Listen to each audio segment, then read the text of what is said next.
A Doll's House by Henrik Ibsen. Contents. Act I. Act 2. Act 3. Dramatis Personae. Torvald Helmer. Nora, his wife. Dr. Rank. Mrs. Linda. Nils Krogstad. Helmer's 3 young children. And their nurse. A housemaid. A porter. The action takes place in Helmer's house. A Doll's House. Act I. Scene. A room furnished comfortably and tastefully, but not extravagantly. At the back, a door to the right leads to the entrance hall, another to the left leads to Helmer's study. Between the doors stands a piano. In the middle of the left-hand wall is a door, and beyond it a window. Near the window are a round table, armchairs, and a small sofa. In the right-hand wall, at the farther end, another door, and on the same side, nearer the footlights, a stove, 2 easy chairs and a rocking chair. Between the stove and the door, a small table. Engravings on the walls, a cabinet with china and other small objects, a small bookcase with well-bound books. The floors are carpeted, and a fire burns in the stove. It is winter.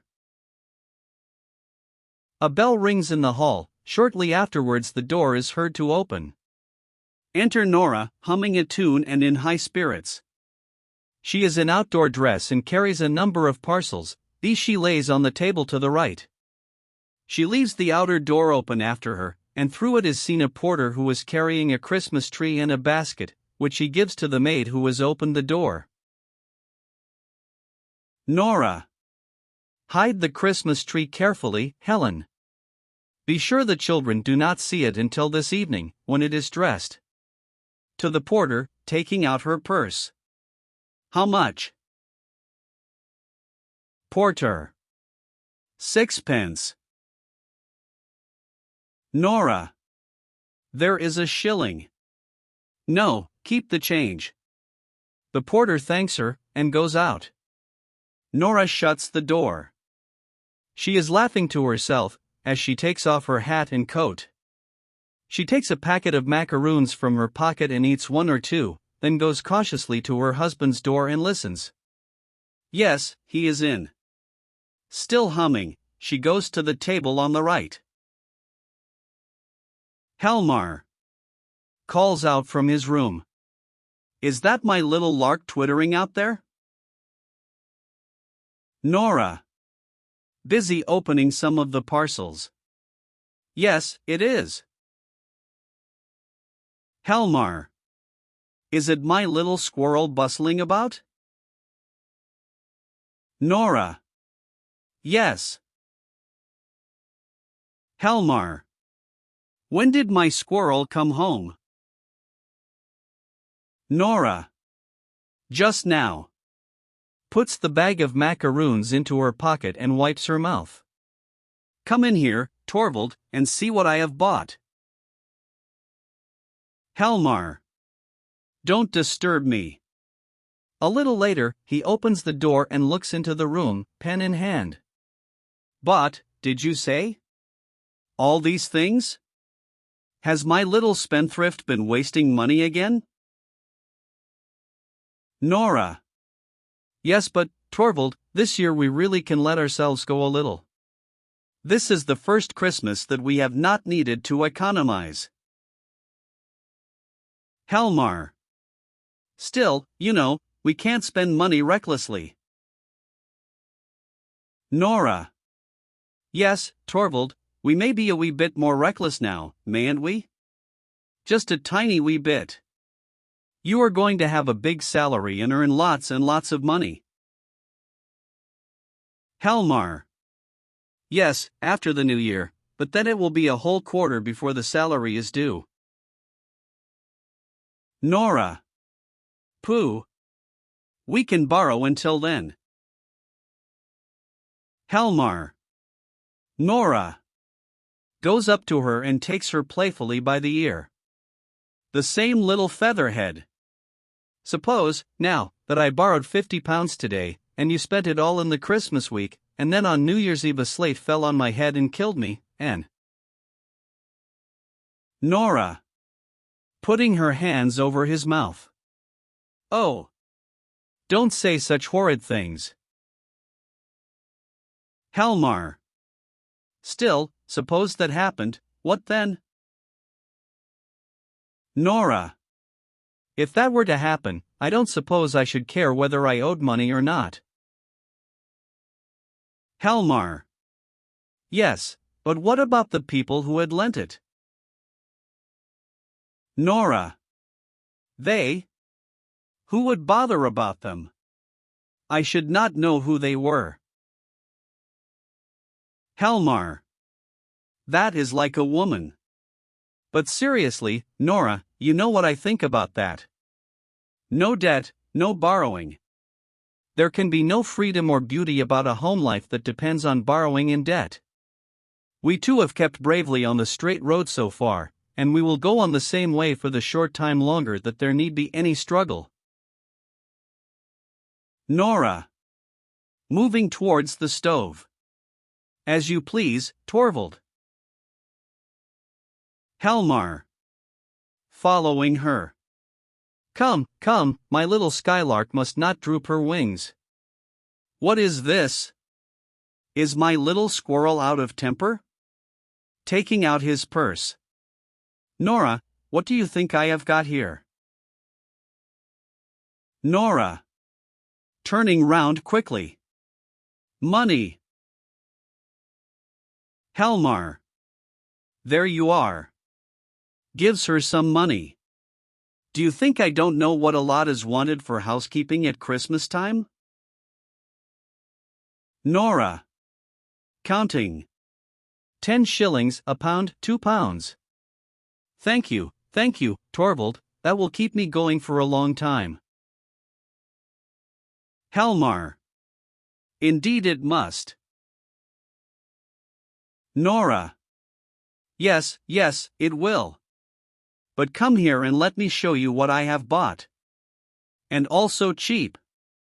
Look, here is a new suit for Ivar, and a sword, and a horse and a trumpet for Bob, and a doll and Dolly's bedstead for Emmy. They are very plain, but anyway she will soon break them in pieces.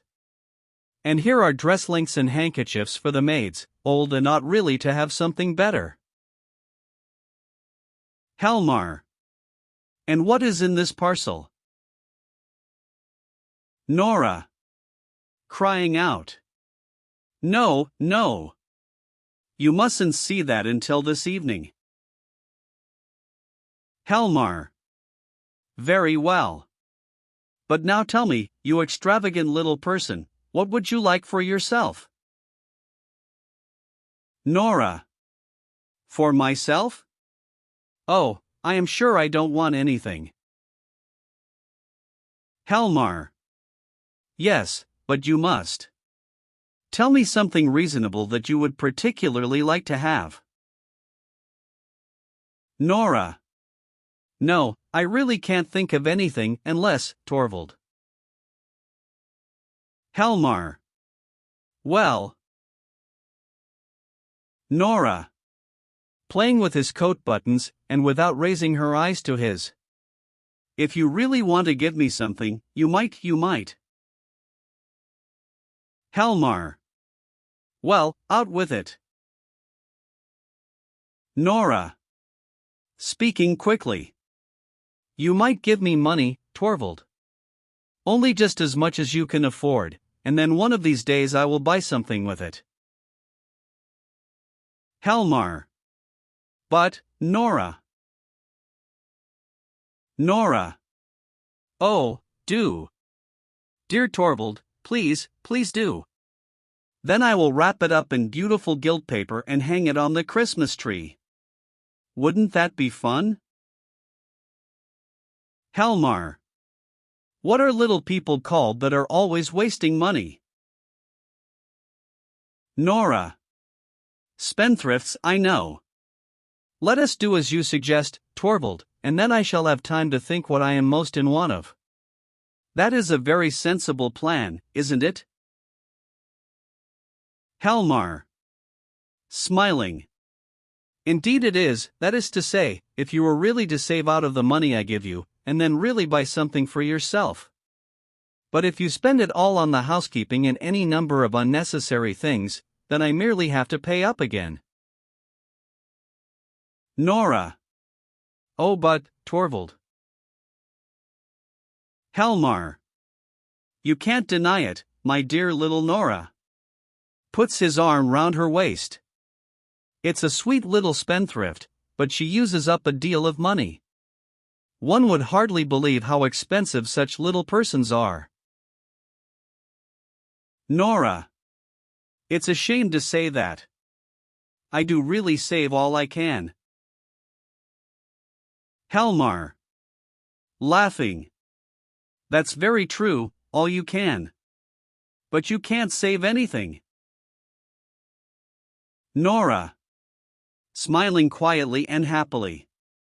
You haven't any idea how many expenses we skylarks and squirrels have, Torvald. Helmar. You are an odd little soul. Very like your father. You always find some new way of wheedling money out of me, and, as soon as you have got it, it seems to melt in your hands. You never know where it has gone. Still, one must take you as you are. It is in the blood, for indeed it is true that you can inherit these things, Nora. Nora. Ah, I wish I had inherited many of Papa's qualities. Helmar. And I would not wish you to be anything but just what you are, my sweet little skylark. But, do you know, it strikes me that you are looking rather, what shall I say, rather uneasy today? Nora. Do I? Helmar. You do, really. Look straight at me. Nora. Looks at him. Well. Helmar. Wagging his finger at her. Hasn't Miss Sweet-Tooth been breaking rules in town today? Nora. No, what makes you think that? Helmar. Hasn't she paid a visit to the confectioner's? Nora. No, I assure you, Torvald. Helmar. Not been nibbling sweets? Nora. No, certainly not. Helmar. Not even taken a bite at a macaroon or two? Nora. No, Torvald, I assure you really. Helmar. There, of course I was only joking. Nora. Going to the table on the right. I should not think of going against your wishes. Helmar. No, I am sure of that. Besides, you gave me your word, going up to her. Keep your little Christmas secrets to yourself, my darling. They will all be revealed tonight when the Christmas tree is lit, no doubt. Nora. Did you remember to invite Dr. Rank? Helmar. No. But there is no need, as a matter of course he will come to dinner with us. However, I will ask him when he comes in this morning. I have ordered some good wine. Nora, you can't think how I am looking forward to this evening. Nora. So am I. And how the children will enjoy themselves, Torvald. Helmar. It is splendid to feel that one has a perfectly safe appointment, and a big enough income. It's delightful to think of, isn't it? Nora. It's wonderful. Helmar. Do you remember last Christmas? For a full 3 weeks beforehand you shut yourself up every evening until long after midnight, making ornaments for the Christmas tree, and all the other fine things that were to be a surprise to us. It was the dullest 3 weeks I ever spent. Nora. I didn't find it dull. Helmar. Smiling. But there was precious little result, Nora. Nora. Oh, you shouldn't tease me about that again. How could I help the cats going in and tearing everything to pieces? Helmar. Of course you couldn't, poor little girl. You had the best of intentions to please us all, and that's the main thing. But it is a good thing that our hard times are over. Nora. Yes, it is really wonderful. Helmar. This time I needn't sit here and be dull all alone, and you needn't ruin your dear eyes and your pretty little hands. Nora. Clapping her hands. No, Torvald, I needn't any longer, need I? It's wonderfully lovely to hear you say so. Taking his arm. Now I will tell you how I have been thinking we ought to arrange things, Torvald. As soon as Christmas is over, a bell rings in the hall. There's the bell. She tidies the room a little. There's someone at the door. What a nuisance! Helmar. If it is a caller, remember I am not at home. Maid. In the doorway. A lady to see you, ma'am, a stranger. Nora. Ask her to come in. Maid. To Helmer. The doctor came at the same time, sir. Helmar. Did he go straight into my room? Maid. Yes, sir. Helmer goes into his room. The maid ushers in Mrs. Linda, who is in traveling dress, and shuts the door. Mrs. Linda. In a dejected and timid voice. How do you do, Nora? Nora. Doubtfully. How do you do? Mrs. Linda. You don't recognize me, I suppose. Nora. No, I don't know. Yes, to be sure, I seem to, suddenly. Yes. Christine. Is it really you? Mrs. Linda. Yes, it is I. Nora. Christine. To think of my not recognizing you. And yet how could I, in a gentle voice. How you have altered, Christine. Mrs. Linda. Yes, I have indeed. In 9, 10 long years. Nora. Is it so long since we met? I suppose it is. The last 8 years have been a happy time for me, I can tell you. And so now you have come into the town, and have taken this long journey in winter. That was plucky of you. Mrs. Linda. I arrived by steamer this morning. Nora. To have some fun at Christmas time, of course. How delightful. We will have such fun together. But take off your things. You are not cold, I hope. Help, sir. Now we will sit down by the stove and be cozy. No, take this armchair, I will sit here in the rocking chair. Takes her hands.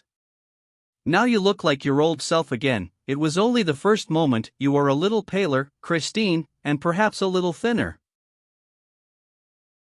Mrs. Linda. And much, much older, Nora. Nora. Perhaps a little older, very, very little, certainly not much. Stops suddenly and speaks seriously. What a thoughtless creature I am, chattering away like this. My poor, dear Christine, do forgive me. Mrs. Linda. What do you mean, Nora? Nora. Gently. Poor Christine, you are a widow. Mrs. Linda. Yes, it is 3 years ago now. Nora. Yes, I knew, I saw it in the papers. I assure you, Christine, I meant ever so often to write to you at the time, but I always put it off and something always prevented me. Mrs. Linda. I quite understand, dear. Nora.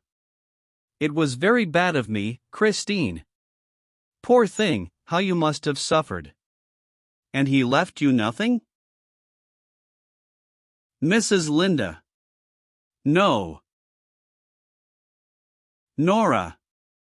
And no children? Mrs. Linda. No. Nora. Nothing at all, then. Mrs. Linda. Not even any sorrow or grief to live upon. Nora. Looking incredulously at her. But, Christine, is that possible? Mrs. Linda. Smiles sadly and strokes her hair. It sometimes happens, Nora. Nora. So you are quite alone. How dreadfully sad that must be. I have 3 lovely children. You can't see them just now, for they are out with their nurse. But now you must tell me all about it. Mrs. Linda. No, I want to hear about you. Nora. No, you must begin. I mustn't be selfish today I must only think of your affairs. But there is one thing I must tell you. Do you know we have just had a great piece of good luck? Mrs. Linda. No, what is it? Nora. Just fancy, my husband has been made manager of the bank. Mrs. Linda. Your husband? What good luck! Nora. Yes, tremendous. A barrister's profession is such an uncertain thing, especially if he won't undertake unsavory cases, and naturally Torvald has never been willing to do that, and I quite agree with him. You may imagine how pleased we are. He is to take up his work in the bank at the new year, and then he will have a big salary and lots of commissions. For the future we can live quite differently, we can do just as we like. I feel so relieved and so happy, Christine. It will be splendid to have heaps of money and not need to have any anxiety, won't it? Mrs. Linda. Yes, anyhow I think it would be delightful to have what one needs. Nora. No, not only what one needs, but heaps and heaps of money. Mrs. Linda. Smiling. Nora, haven't you learned sense yet? In our school days you were a great spendthrift. Nora. Laughing. Yes, that is what Torvald says now. Wags her finger at her. But Nora is not so silly as you think. We have not been in a position for me to waste money. We have both had to work. Mrs. Linda. You too? Nora. Yes, odds and ends, needlework, crochet work, embroidery, and that kind of thing. Dropping her voice. And other things as well. You know Torvald left his office when we were married? There was no prospect of promotion there, and he had to try and earn more than before. But during the first year he overworked himself dreadfully. You see, he had to make money every way he could, and he worked early and late, but he couldn't stand it, and fell dreadfully ill, and the doctor said it was necessary for him to go south. Mrs. Linda. You spent a whole year in Italy, didn't you? Nora. Yes. It was no easy matter to get away, I can tell you. It was just after Ivar was born, but naturally we had to go. It was a wonderfully beautiful journey, and it saved Torvald's life. But it cost a tremendous lot of money, Christine. Mrs. Linda. So I should think. Nora. It cost about £250. That's a lot, isn't it? Mrs. Linda. Yes, and in emergencies like that it is lucky to have the money. Nora. I ought to tell you that we had it from Papa. Mrs. Linda. Oh, I see. It was just about that time that he died, wasn't it? Nora. Yes, and, just think of it, I couldn't go and nurse him. I was expecting little Ivar's birth every day and I had my poor sick Torvald to look after. My dear, kind father, I never saw him again, Christine. That was the saddest time I have known since our marriage. Mrs. Linda. I know how fond you were of him. And then you went off to Italy? Nora. Yes, you see we had money then, and the doctors insisted on our going, so we started a month later. Mrs. Linda. And your husband came back quite well? Nora. As sound as a bell. Mrs. Linda. But the doctor? Nora. What doctor? Mrs. Linda. I thought your maid said the gentleman who arrived here just as I did, was the doctor? Nora. Yes, that was Dr. Rank, but he doesn't come here professionally. He is our greatest friend, and comes in at least once every day. No, Torvald has not had an hour's illness since then, and our children are strong and healthy and so am I, jumps up and claps her hands. Christine. Christine. It's good to be alive and happy, but how horrid of me, I am talking of nothing but my own affairs. Sits on a stool near her, and rests her arms on her knees. You mustn't be angry with me. Tell me, is it really true that you did not love your husband? Why did you marry him? Mrs. Linda. My mother was alive then, and was bedridden and helpless, and I had to provide for my two younger brothers, so I did not think I was justified in refusing his offer. Nora. No, perhaps you were quite right. He was rich at that time, then? Mrs. Linda. I believe he was quite well off. But his business was a precarious one, and, when he died, it all went to pieces and there was nothing left. Nora. And then? Mrs. Linda. Well, I had to turn my hand to anything I could find, first a small shop, then a small school, and so on. The last 3 years have seemed like one long working day, with no rest. Now it is at an end, Nora. My poor mother needs me no more, for she is gone, and the boys do not need me either, they have got situations and can shift for themselves.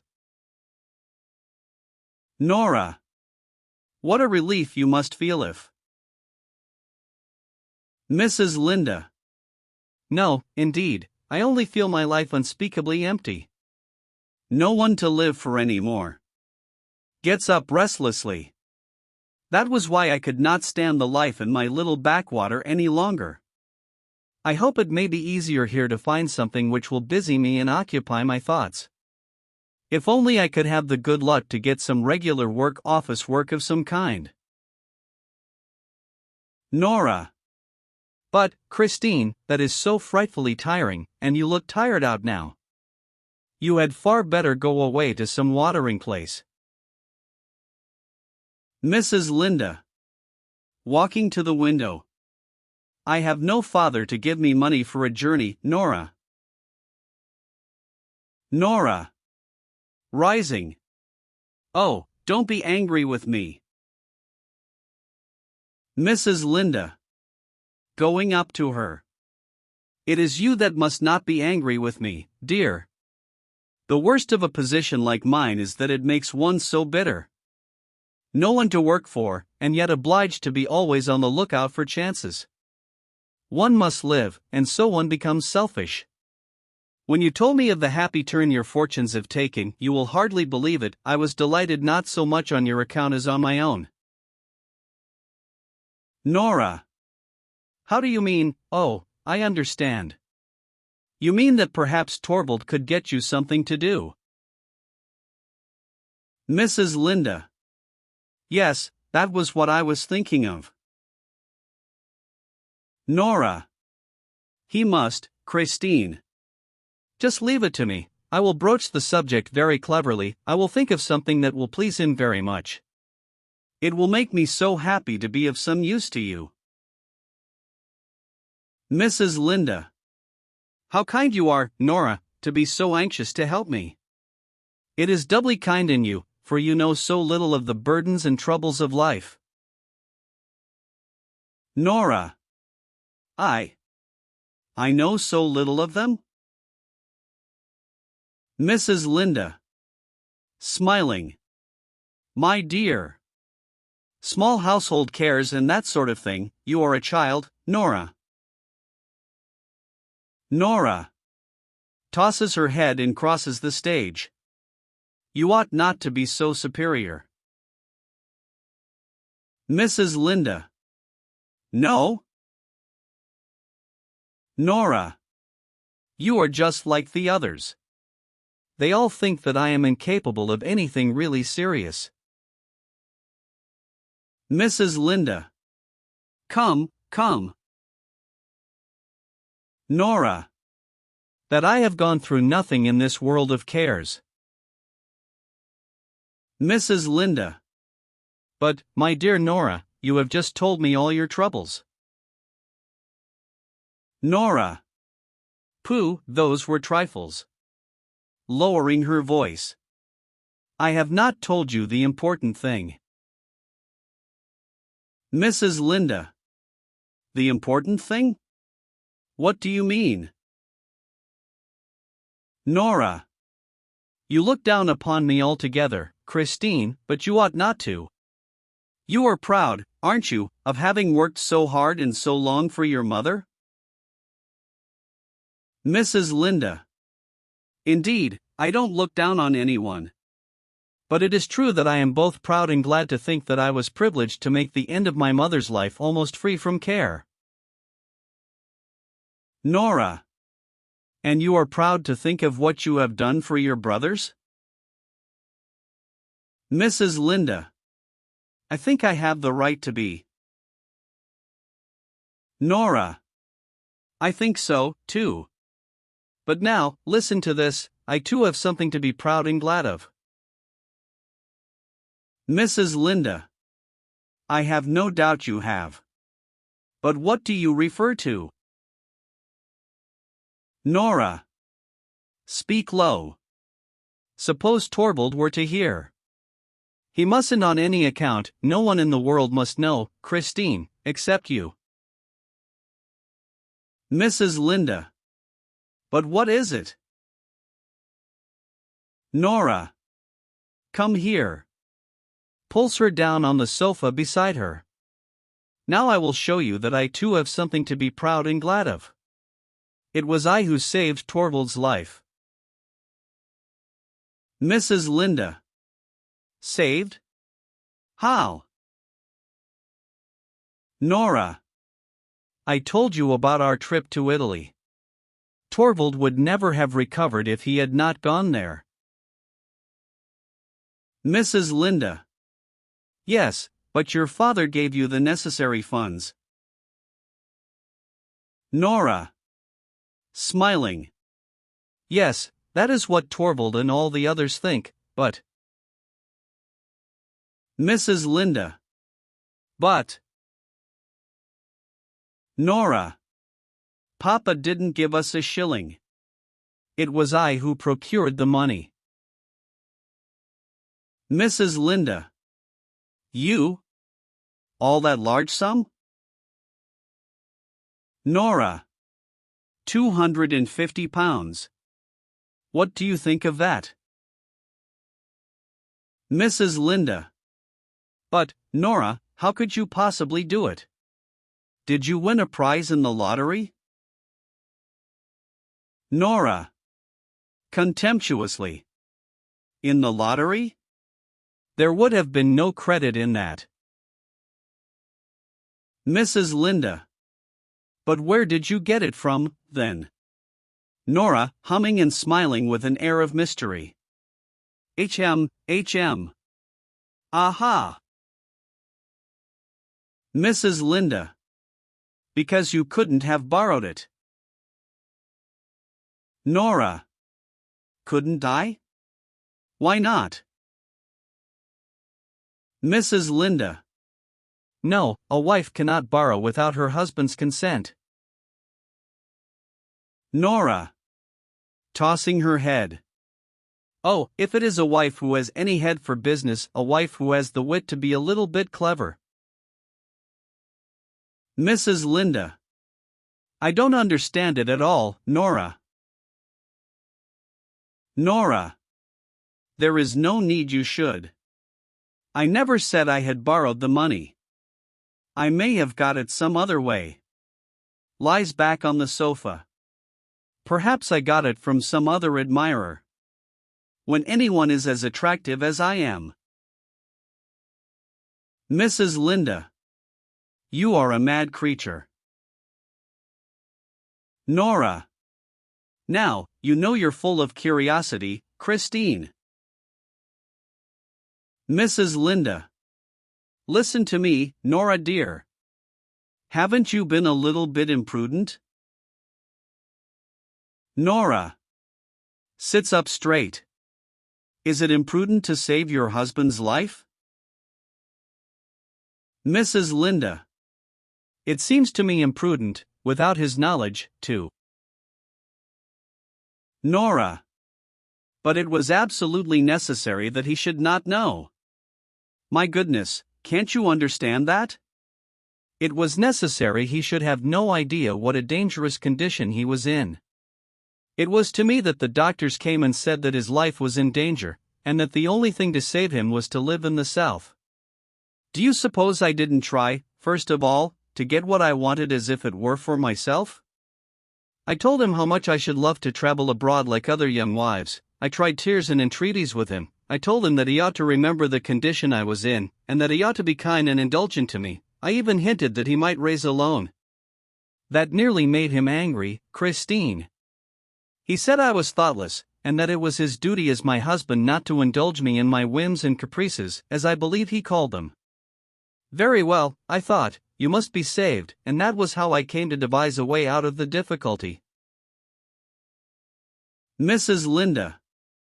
And did your husband never get to know from your father that the money had not come from him? Nora. No, never. Papa died just at that time.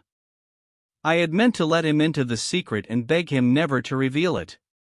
But he was so ill then, alas, there never was any need to tell him. Mrs. Linda. And since then have you never told your secret to your husband? Nora. Good heavens, no. How could you think so? A man who has such strong opinions about these things. And besides, how painful and humiliating it would be for Torvald, with his manly independence, to know that he owed me anything. It would upset our mutual relations altogether. Our beautiful happy home would no longer be what it is now. Mrs. Linda. Do you mean never to tell him about it? Nora.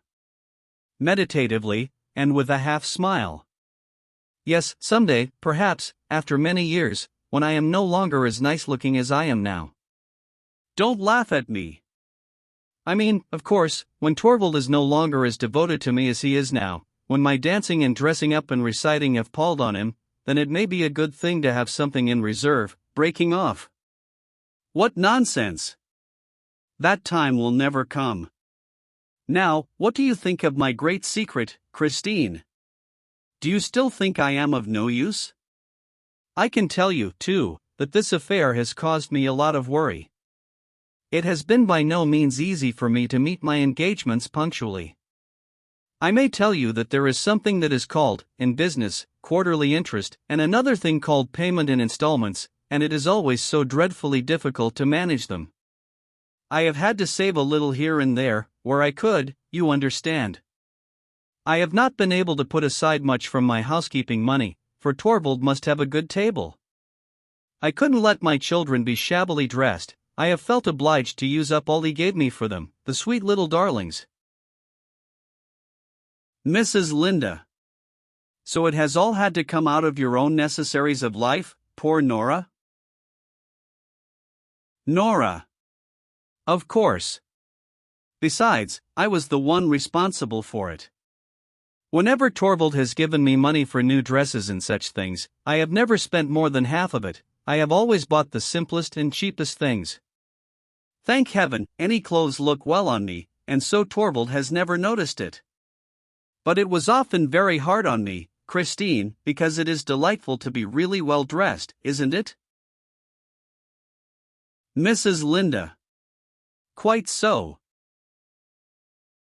Nora. Well, then I have found other ways of earning money.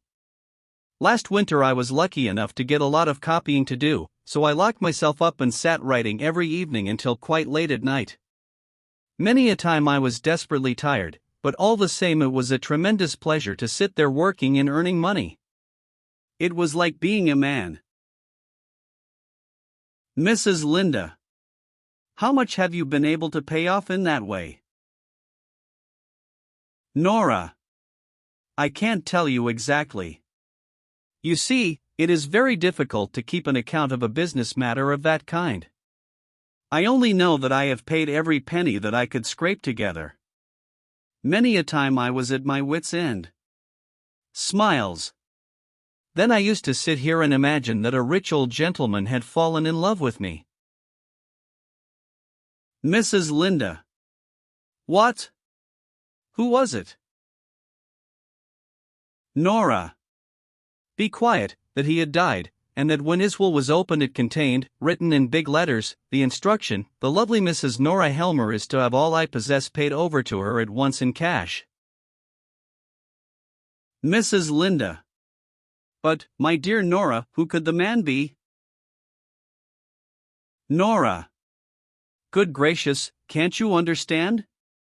There was no old gentleman at all, it was only something that I used to sit here and imagine, when I couldn't think of any way of procuring money. But it's all the same now, the tiresome old person can stay where he is, as far as I am concerned. I don't care about him or his will either, for I am free from care now. Jumps up. My goodness, it's delightful to think of, Christine. Free from care. To be able to be free from care, quite free from care, to be able to play and romp with the children, to be able to keep the house beautifully and have everything just as Torvald likes it. And, think of it, soon the spring will come and the big blue sky. Perhaps we shall be able to take a little trip, perhaps I shall see the sea again. Oh, it's a wonderful thing to be alive and be happy. A bell is heard in the hall. Mrs. Linda. Rising. There is the bell, perhaps I had better go. Nora. No, don't go, no one will come in here, it is sure to be for Torvald. Servant. At the hall door. Excuse me, ma'am, there is a gentleman to see the master, and as the doctor is with him. Nora. Who is it? Krogstad. At the door. It is I, Mrs. Helmer. Mrs. Linda starts, trembles, and turns to the window. Nora. Takes a step towards him, and speaks in a strained, low voice. You? What is it? What do you want to see my husband about? Krogstad. Bank business, in a way. I have a small post in the bank, and I hear your husband is to be our chief now. Nora. Then it is. Krogstad. Nothing but dry business matters, Mrs. Helmer, absolutely nothing else. Nora.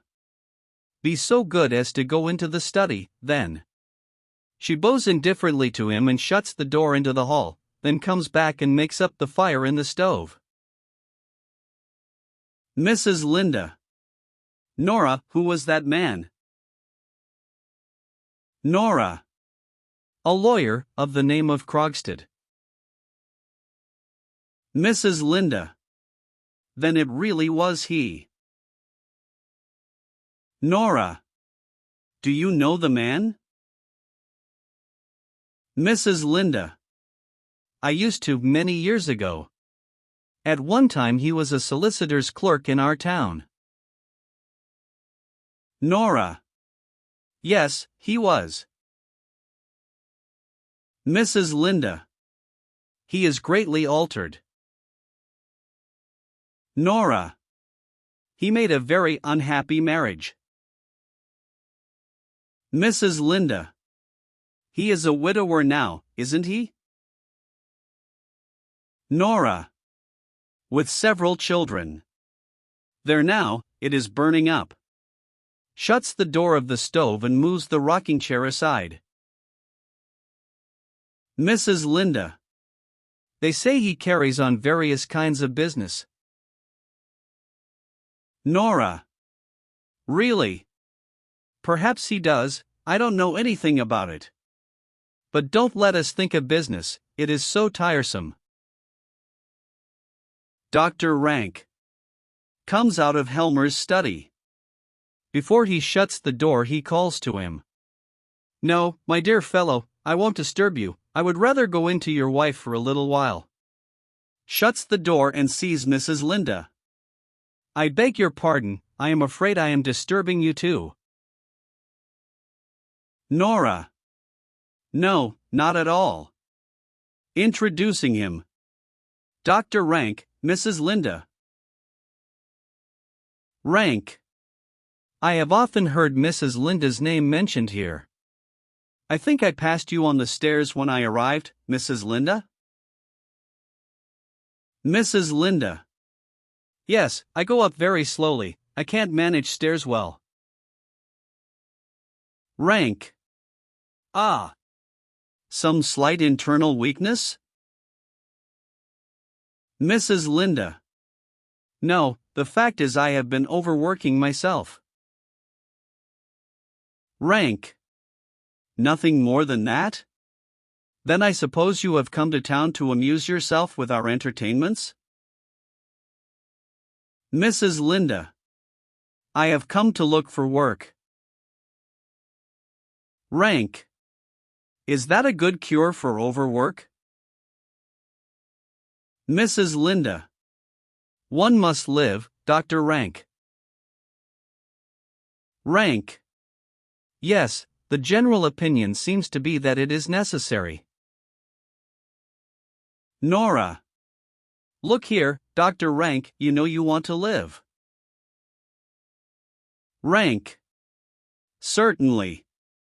However wretched I may feel, I want to prolong the agony as long as possible. All my patients are like that.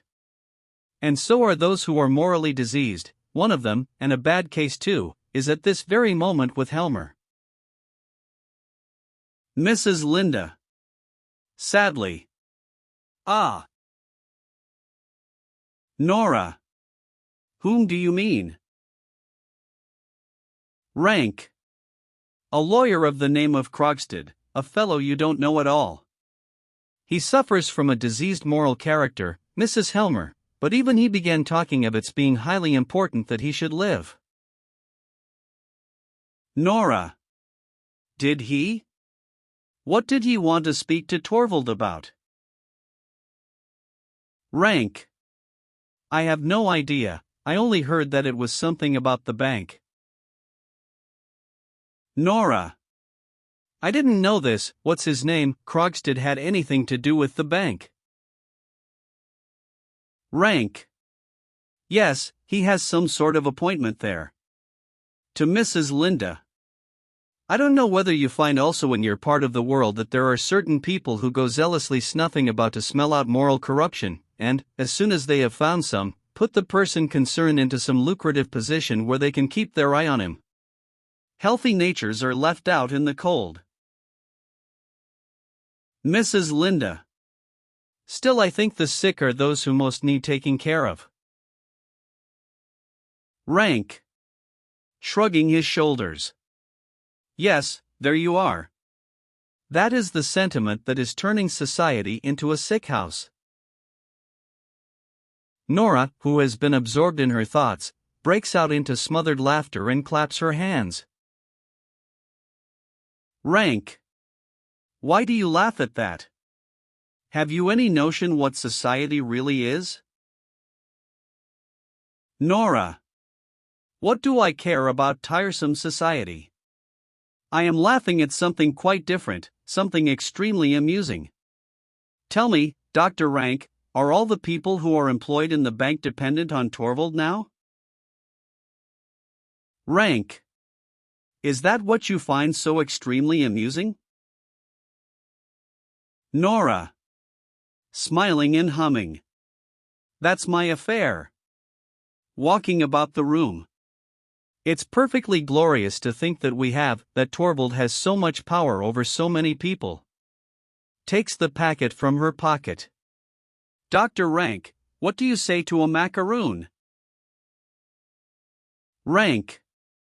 What, macaroons? I thought they were forbidden here. Nora. Yes, but these are some Christine gave me. Mrs. Linda. What? Nora. Oh, well, don't be alarmed. You couldn't know that Torvald had forbidden them. I must tell you that he is afraid they will spoil my teeth. But, once in a way, that's so, isn't it, Dr. Rank? By your leave. Puts a macaroon into his mouth. You must have one too, Christine. And I shall have one, just a little one, or at most two. Walking about. I am tremendously happy. There is just one thing in the world now that I should dearly love to do. Rank. Well, what is that? Nora. It's something I should dearly love to say, if Torvald could hear me. Rank. Well, why can't you say it? Nora. No, I daren't, it's so shocking. Mrs. Linda. Shocking? Rank. Well, I should not advise you to say it. Still, with us you might. What is it you would so much like to say if Torvald could hear you? Nora. I should just love to say it well, I'm damned. Rank. Are you mad? Mrs. Linda. Nora, dear. Rank. Say it, here he is. Nora. Hiding the packet. Hush. Hush. Hush. Helmer comes out of his room, with his coat over his arm and his hat in his hand. Nora. Well, Torvald dear, have you got rid of him? Helmar. Yes, he has just gone. Nora. Let me introduce you, this is Christine, who has come to town. Helmar. Christine? Excuse me, but I don't know. Nora. Mrs. Linda, dear, Christine Linda. Helmar. Of course. A school friend of my wife's, I presume? Mrs. Linda. Yes, we have known each other since then. Nora. And just think, she has taken a long journey in order to see you. Helmar. What do you mean? Mrs. Linda. No, really, Nora. Christine is tremendously clever at bookkeeping, and she is frightfully anxious to work under some clever man, so as to perfect herself. Helmar. Very sensible, Mrs. Linda. Nora. And when she heard you had been appointed manager of the bank, the news was telegraphed. She traveled here as quick as she could.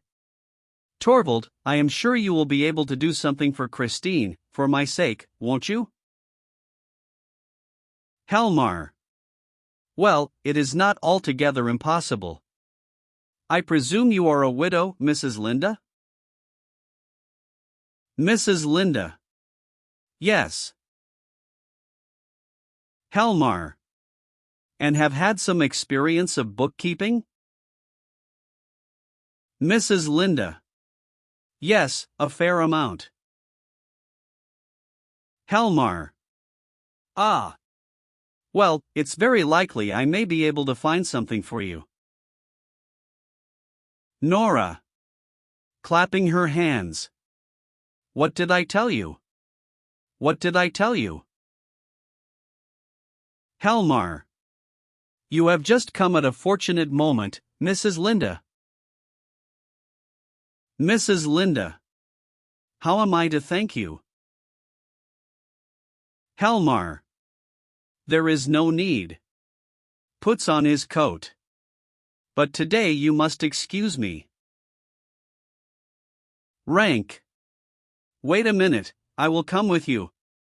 Brings his fur coat from the hall and warms it at the fire. Nora. Don't be long away, Torvald dear. Helmar. About an hour, not more. Nora. Are you going too, Christine? Mrs. Linda. Putting on her cloak. Yes, I must go and look for a room. Helmar. Oh, well then, we can walk down the street together. Nora. Helping her. What a pity it is we are so short of space here. I am afraid it is impossible for us. Mrs. Linda. Please don't think of it. Goodbye, Nora dear, and many thanks. Nora. Goodbye for the present. Of course you will come back this evening. And you too, Dr. Rank. What do you say? If you are well enough? Oh, you must be. Wrap yourself up well. They go to the door all talking together. Children's voices are heard on the staircase. Nora. There they are. There they are. She runs to open the door. The nurse comes in with the children. Come in. Come in. Stoops and kisses them. Oh, you sweet blessings. Look at them, Christine. Aren't they darlings? Rank. Don't let us stand here in the draft. Helmar. Come along, Mrs. Linda, the place will only be bearable for a mother now. Rank, Helmer, and Mrs. Linda go downstairs. The nurse comes forward with the children. Nora shuts the hall door. Nora. How fresh and well you look. Such red cheeks like apples and roses. The children all talk at once while she speaks to them. Have you had great fun? That's splendid. What, you pulled both Emmy and Bob along on the sledge? Both at once, that was good. You are a clever boy, Ivar. Let me take her for a little, Anne. My sweet little baby doll. Takes the baby from the maid and dances it up and down. Yes, yes, mother will dance with Bob too. What? Have you been snowballing? I wish I had been there too. No, I will take their things off, and please let me do it, it is such fun. Go in now, you look half frozen. There is some hot coffee for you on the stove. The nurse goes into the room on the left. Nora takes off the children's things and throws them about, while they all talk to her at once. Nora. Really? Did a big dog run after you? But it didn't bite you? No, dogs don't bite nice little dolly children. You mustn't look at the parcels, Ivar. What are they? Ah, I dare say you would like to know. No, it's something nasty. Come, let us have a game. What shall we play at? Hide and seek? Yes, we'll play hide and seek. Bob shall hide first. Must I hide? Very well, I'll hide first. She and the children laugh and shout, and romp in and out of the room. At last Nora hides under the table, the children rush in and out for her, but do not see her, they hear her smothered laughter, run to the table, lift up the cloth and find her. Shouts of laughter. She crawls forward and pretends to frighten them. Fresh laughter. Meanwhile there has been a knock at the hall door, but none of them has noticed it. The door is half opened, and Krogstad appears, he waits a little, the game goes on. Krogstad. Excuse me, Mrs. Helmer. Nora. With a stifled cry, turns round and gets up onto her knees. Ah. What do you want? Krogstad. Excuse me, the outer door was ajar, I suppose someone forgot to shut it. Nora. Rising. My husband is out, Mr. Krogstad. Krogstad. I know that.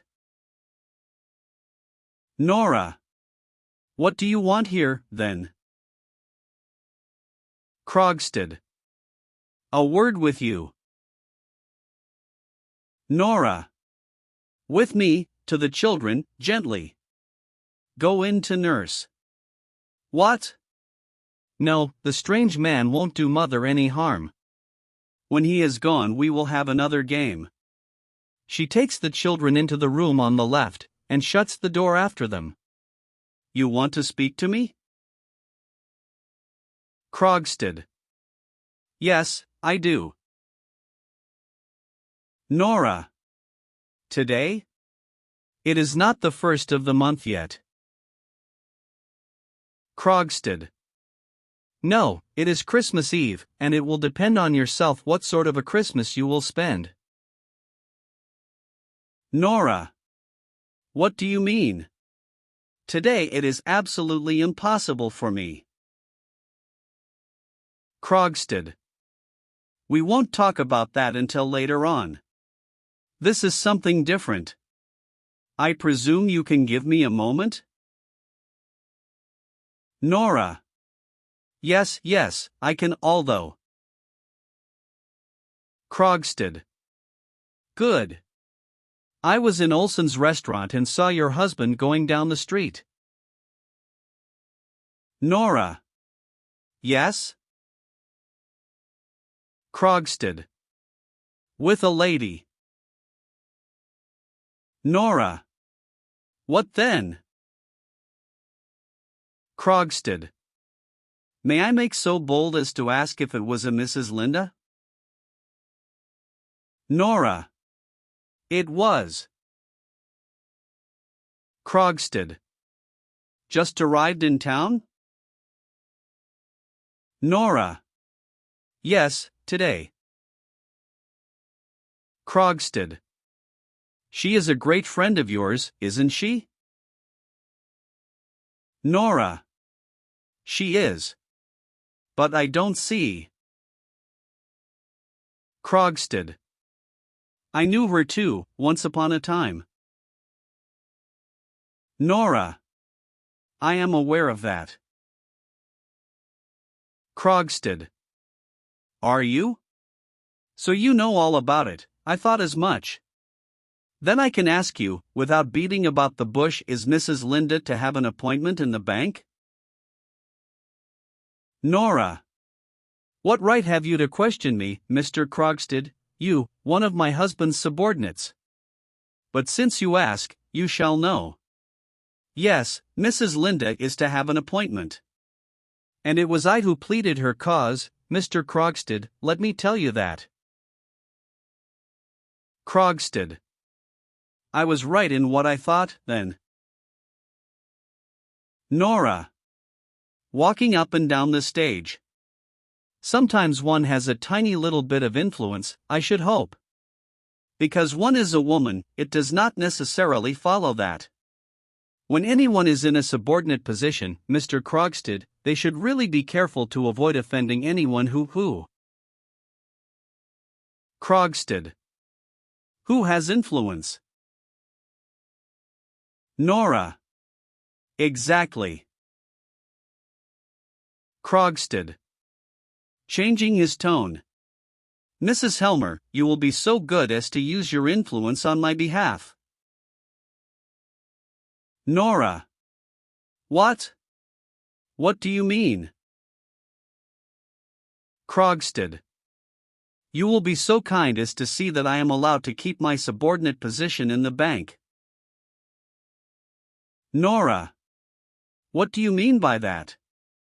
Who proposes to take your post away from you? Krogstad. Oh, there is no necessity to keep up the pretense of ignorance.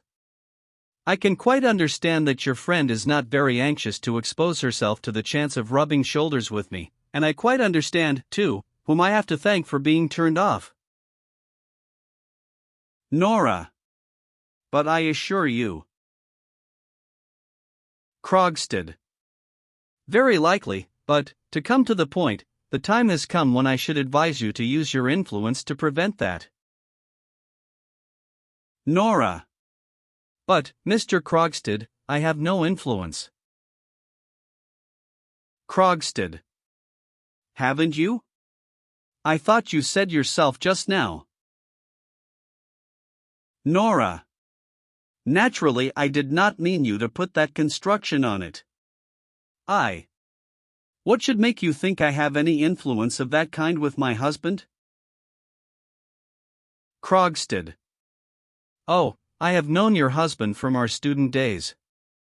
I don't suppose he is any more unassailable than other husbands. Nora. If you speak slightingly of my husband, I shall turn you out of the house. Krogstad. You are bold, Mrs. Helmer.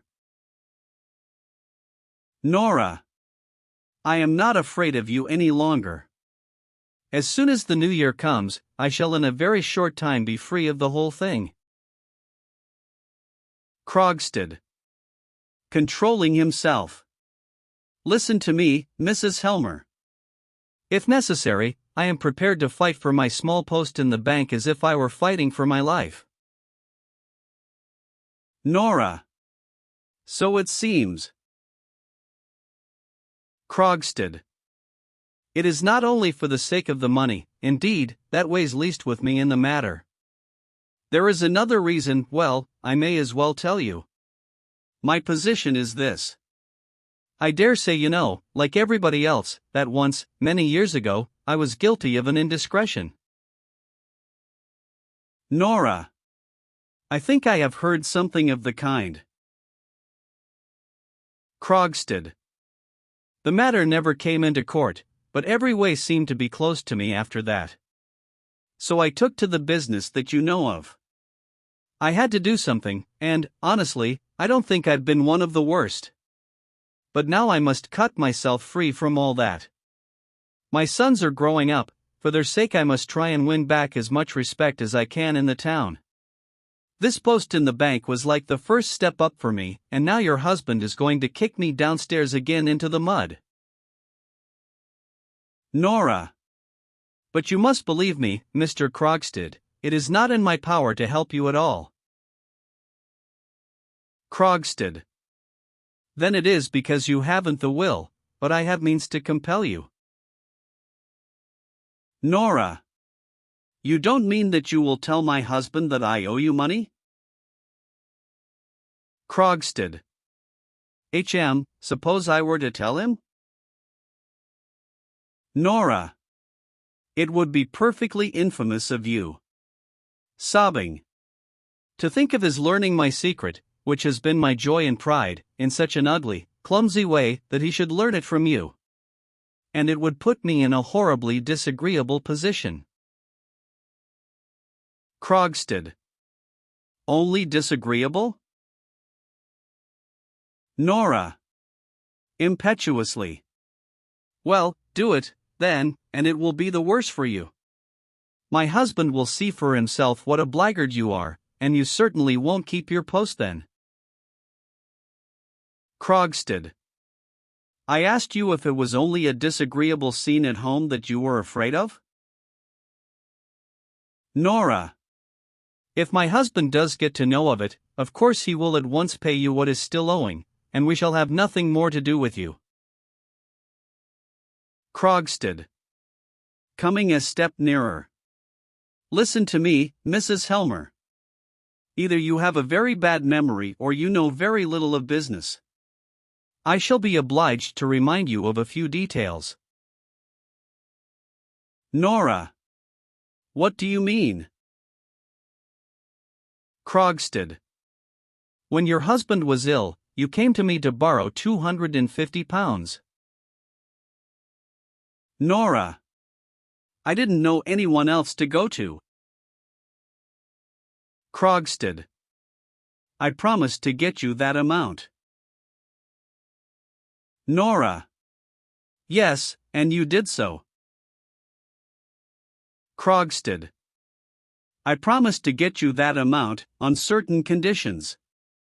Your mind was so taken up with your husband's illness, and you were so anxious to get the money for your journey, that you seem to have paid no attention to the conditions of our bargain. Therefore it will not be amiss if I remind you of them.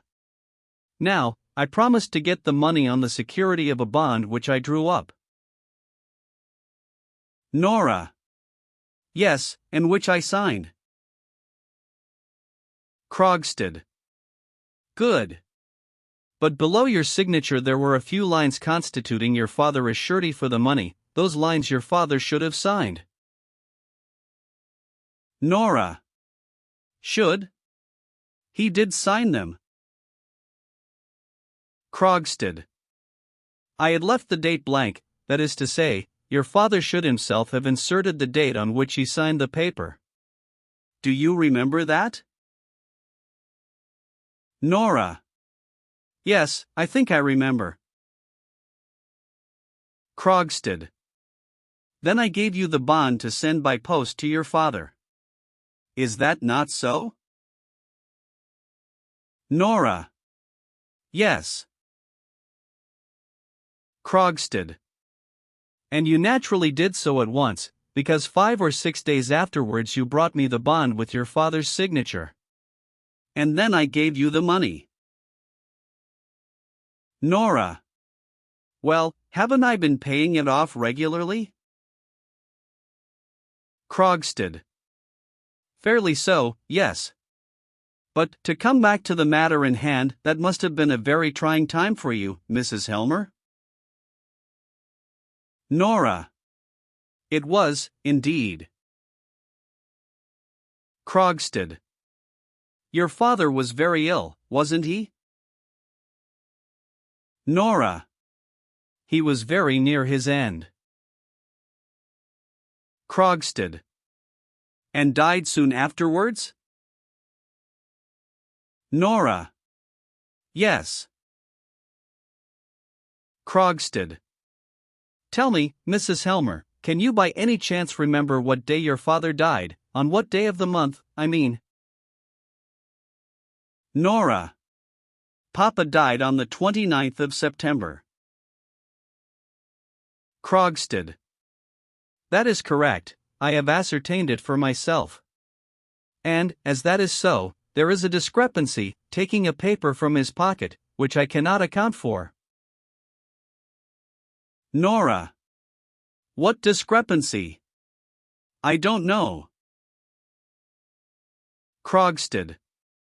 The discrepancy consists, Mrs. Helmer, in the fact that your father signed this bond 3 days after his death. Nora. What do you mean? I don't understand. Krogstad. Your father died on the 29th of September. But, look here, your father has dated his signature the 2nd of October. It is a discrepancy, isn't it? Nora is silent. Can you explain it to me? Nora is still silent.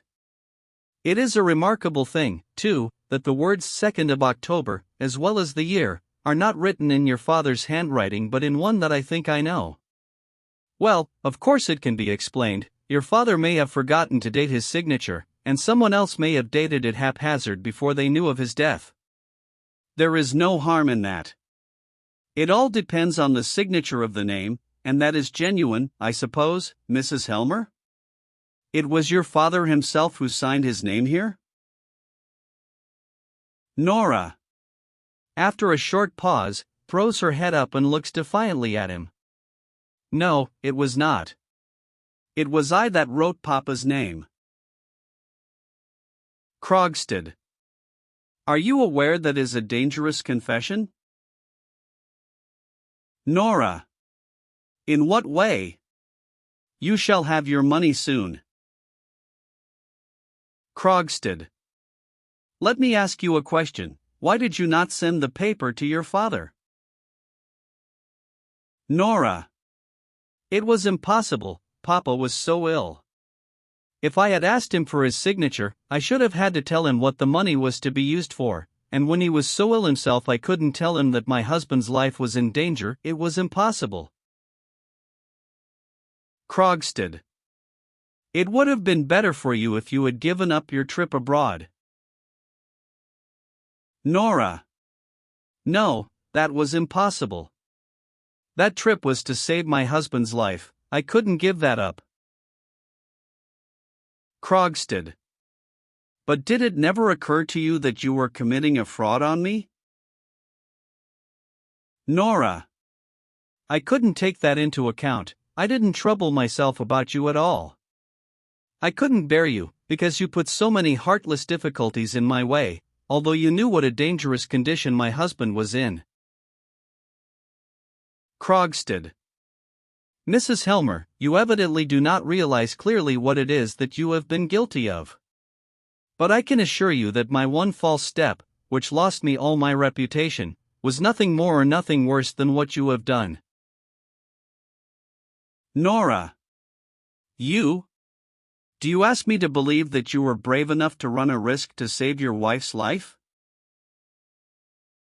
Krogstad. The law cares nothing about motives. Nora. Then it must be a very foolish law. Krogstad.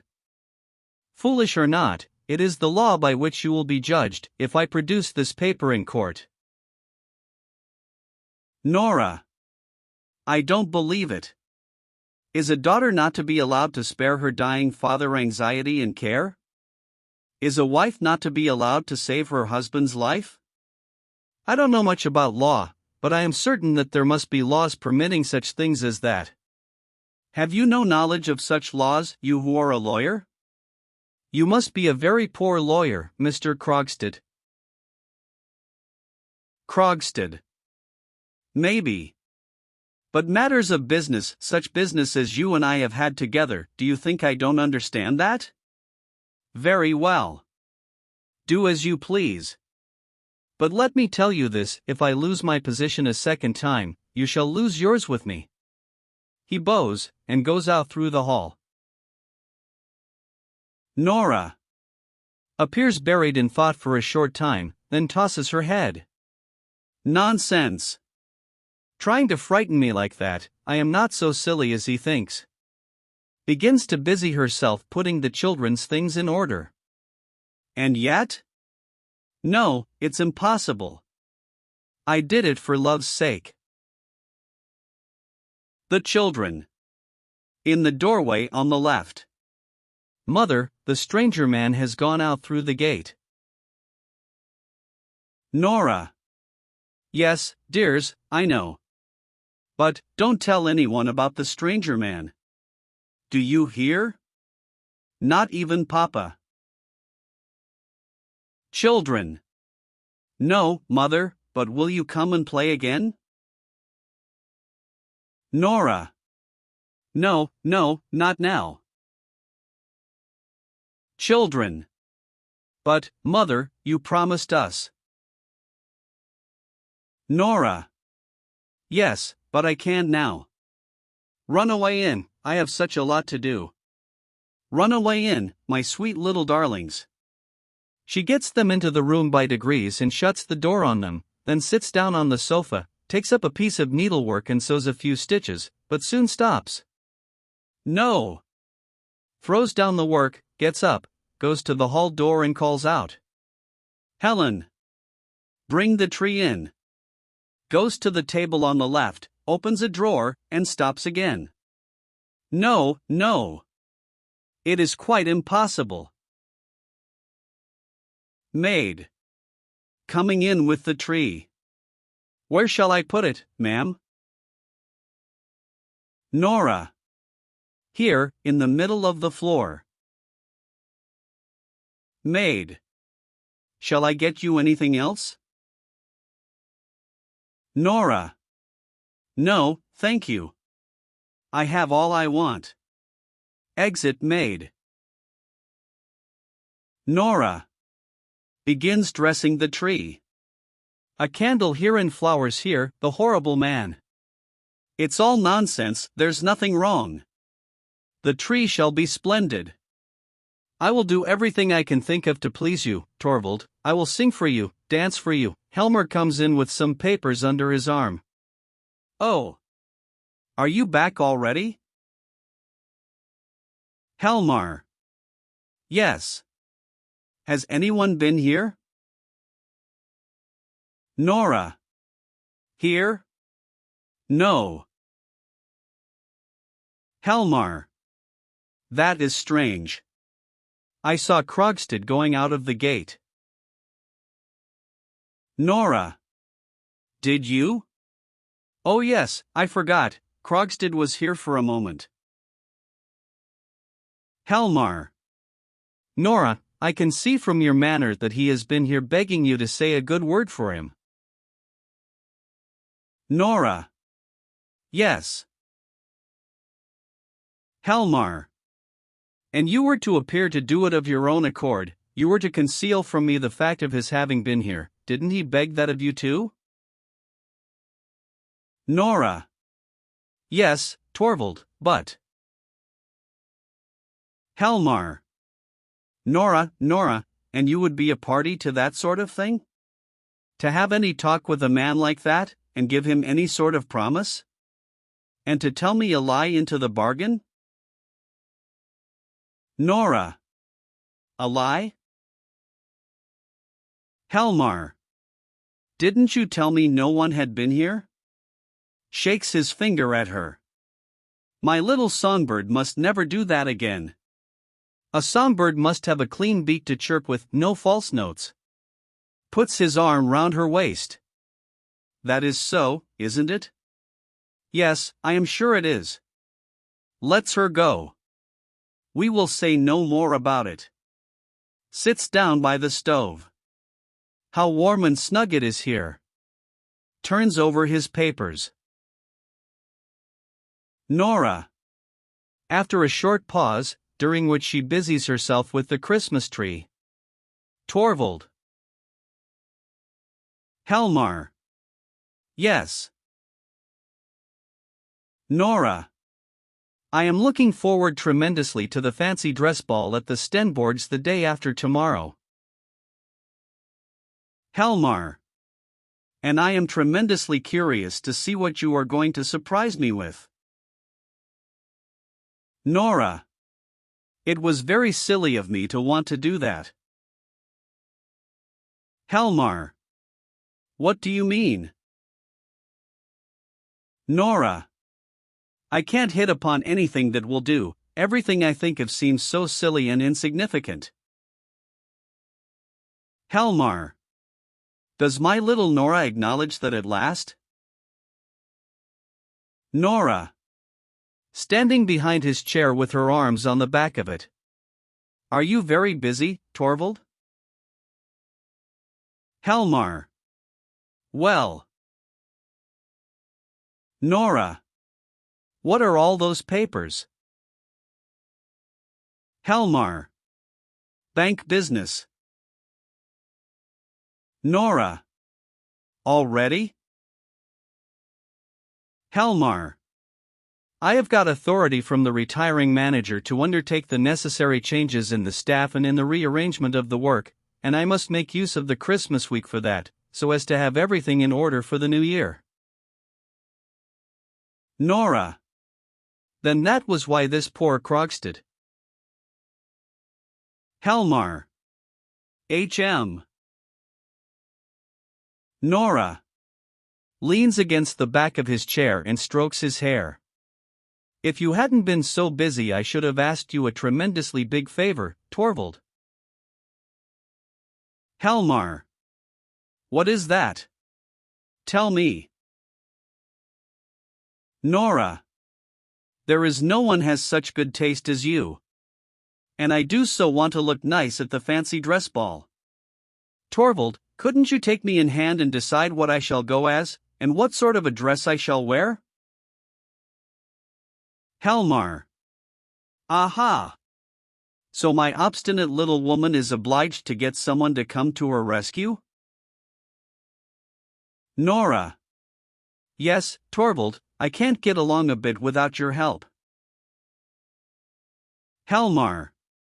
Very well, I will think it over, we shall manage to hit upon something. Nora.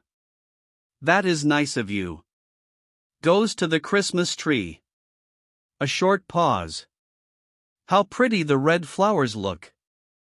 But, tell me, was it really something very bad that this Krogstad was guilty of? Helmar. He forged someone's name. Have you any idea what that means?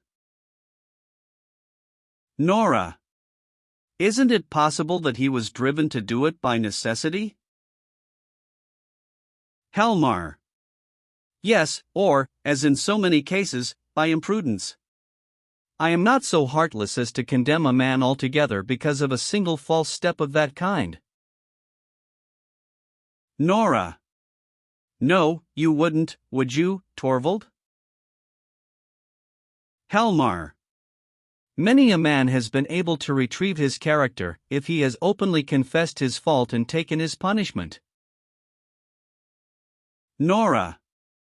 Punishment? Helmar. But Krogstad did nothing of that sort, he got himself out of it by a cunning trick, and that is why he is gone under altogether. Nora. But do you think it would? Helmar. Just think how a guilty man like that has to lie and play the hypocrite with everyone, how he has to wear a mask in the presence of those near and dear to him, even before his own wife and children. And about the children, that is the most terrible part of it all, Nora. Nora. How? Helmar. Because such an atmosphere of lies infects and poisons the whole life of a home. Each breath the children take in such a house is full of the germs of evil. Nora. Coming nearer him. Are you sure of that? Helmar.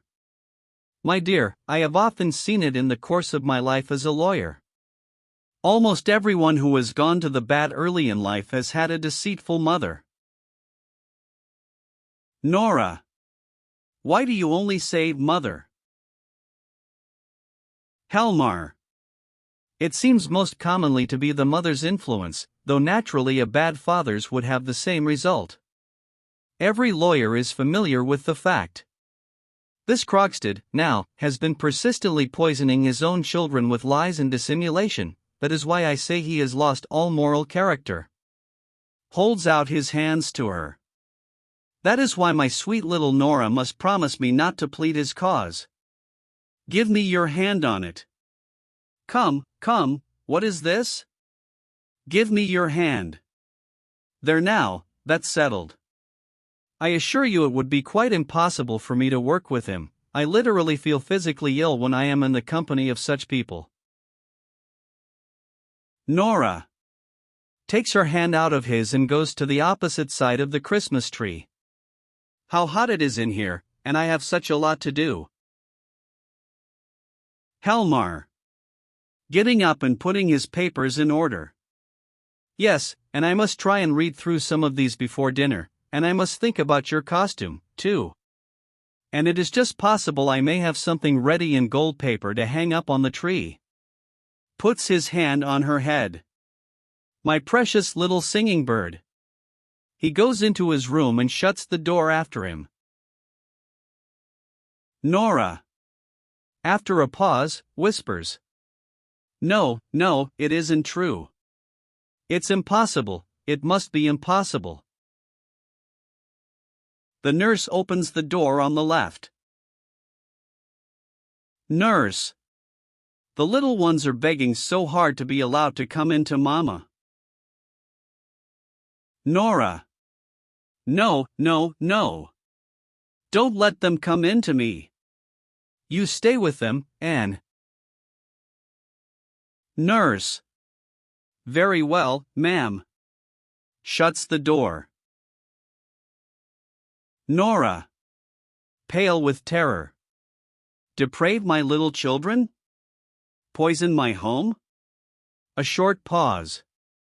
Then she tosses her head. It's not true. It can't possibly be true. Act 2.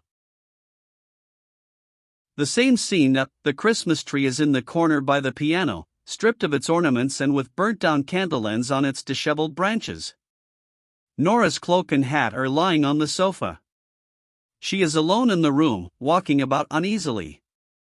She stops by the sofa and takes up her cloak. Nora drops her cloak. Someone is coming now. Goes to the door and listens. No, it is no one. Of course, no one will come today, Christmas Day, nor tomorrow either. But, perhaps, opens the door and looks out. No, nothing in the letterbox, it is quite empty. Comes forward. What rubbish! Of course he can't be in earnest about it. Such a thing couldn't happen, it is impossible, I have 3 little children. Enter the nurse from the room on the left, carrying a big cardboard box. Nurse. At last I have found the box with the fancy dress. Nora. Thanks, put it on the table. Nurse. Doing so. But it is very much in want of mending. Nora. I should like to tear it into 100,000 pieces. Nurse. What an idea! It can easily be put in order, just a little patience. Nora. Yes, I will go and get Mrs. Linda to come and help me with it. Nurse. What, out again? In this horrible weather? You will catch cold, ma'am, and make yourself ill. Nora. Well, worse than that might happen. How are the children? Nurse. The poor little souls are playing with their Christmas presents, but... Nora. Do they ask much for me? Nurse. You see, they are so accustomed to have their mama with them. Nora. Yes, but, nurse, I shall not be able to be so much with them now as I was before. Nurse. Oh well, young children easily get accustomed to anything. Nora. Do you think so? Do you think they would forget their mother if she went away altogether? Nurse. Good heavens, went away altogether? Nora. Nurse, I want you to tell me something I have often wondered about. How could you have the heart to put your own child out among strangers? Nurse. I was obliged to, if I wanted to be little Nora's nurse. Nora. Yes, but how could you be willing to do it? Nurse. What, when I was going to get such a good place by it? A poor girl who has got into trouble should be glad to. Besides, that wicked man didn't do a single thing for me. Nora. But I suppose your daughter has quite forgotten you. Nurse. No, indeed she hasn't. She wrote to me when she was confirmed, and when she was married. Nora. Putting her arms round her neck. Dear Olden, you were a good mother to me when I was little. Nurse. Little Nora, poor dear, had no other mother but me. Nora. And if my little ones had no other mother, I am sure you would. What nonsense I am talking. Opens the box. Go into them. Now I must. You will see tomorrow how charming I shall look. Nurse. I am sure there will be no one at the ball so charming as you, ma'am. Goes into the room on the left. Nora. Begins to unpack the box, but soon pushes it away from her. If only I dared go out. If only no one would come. If only I could be sure nothing would happen here in the meantime. Stuff and nonsense. No one will come. Only I mustn't think about it. I will brush my muff. What lovely, lovely gloves. Out of my thoughts, out of my thoughts. 1, 2, 3, 4, 5, 6 screams. Ah! There is someone coming. Makes a movement towards the door, but stands irresolute. Enter Mrs. Linda from the hall, where she has taken off her cloak and hat. Nora. Oh, it's you, Christine. There is no one else out there, is there? How good of you to come. Mrs. Linda. I heard you were up asking for me. Nora. Yes, I was passing by. As a matter of fact, it is something you could help me with. Let us sit down here on the sofa. Look here. Tomorrow evening there is to be a fancy dress ball at the Stenborgs, who live above us, and Torvald wants me to go as a Neapolitan fisher girl, and dance the tarantella that I learned at Capri. Mrs. Linda. I see, you are going to keep up the character. Nora. Yes, Torvald wants me to. Look, here is the dress. Torvald had it made for me there, but now it is all so torn, and I haven't any idea. Mrs. Linda. We will easily put that right. It is only some of the trimming come unsewn here and there. Needle and thread? Now then, that's all we want. Nora. It is nice of you. Mrs. Linda. Sewing. So you are going to be dressed up tomorrow, Nora. I will tell you what, I shall come in for a moment and see you in your fine feathers. But I have completely forgotten to thank you for a delightful evening yesterday. Nora. Gets up, and crosses the stage. Well, I don't think yesterday was as pleasant as usual. You ought to have come to town a little earlier, Christine.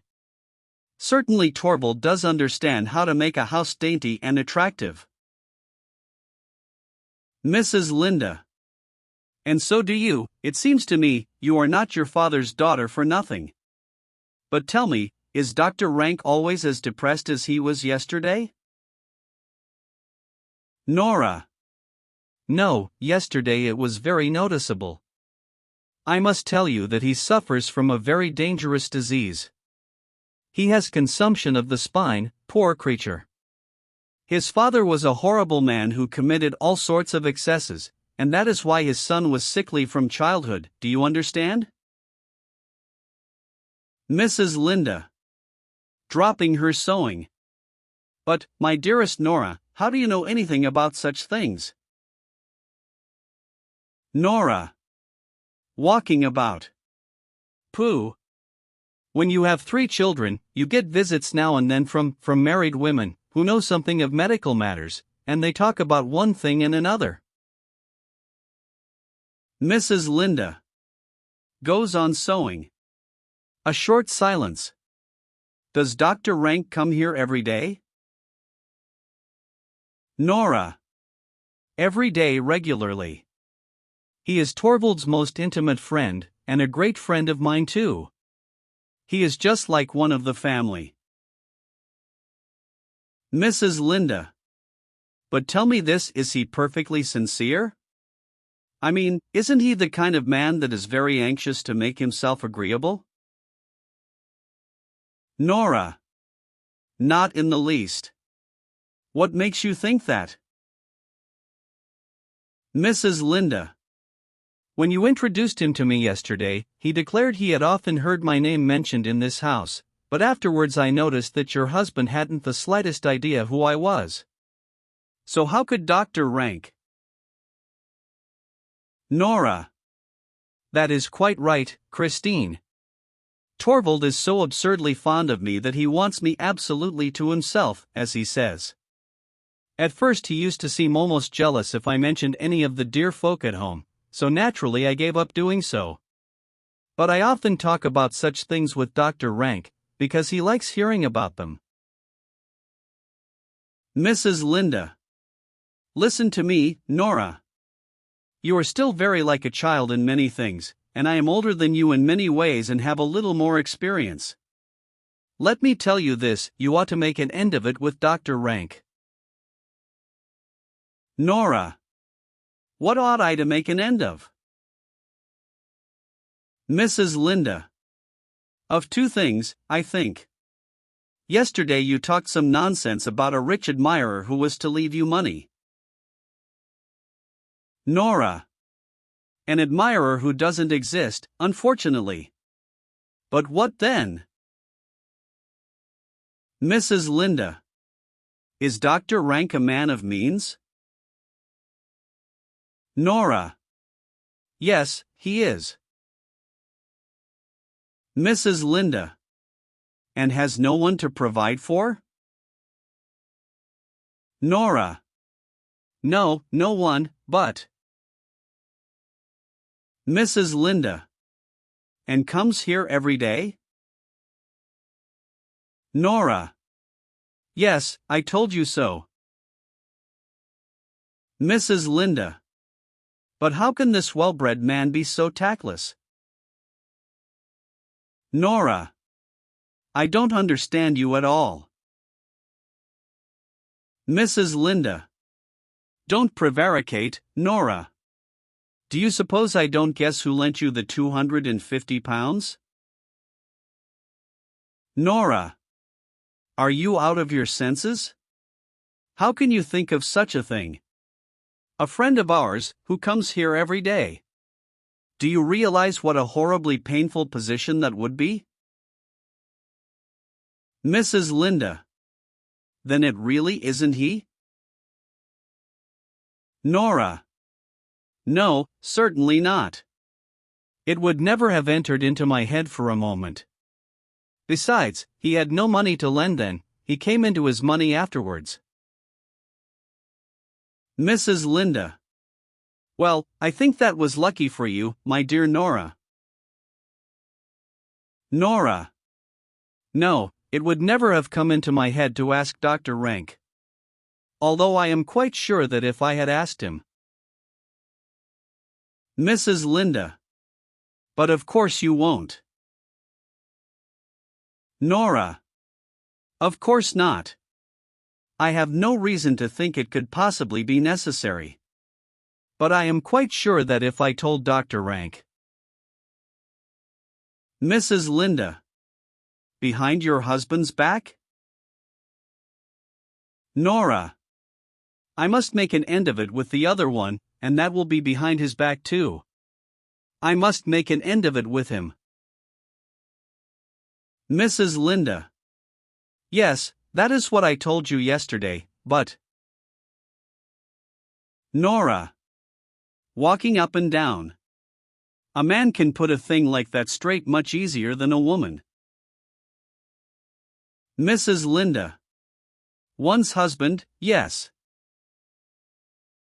Nora. Nonsense.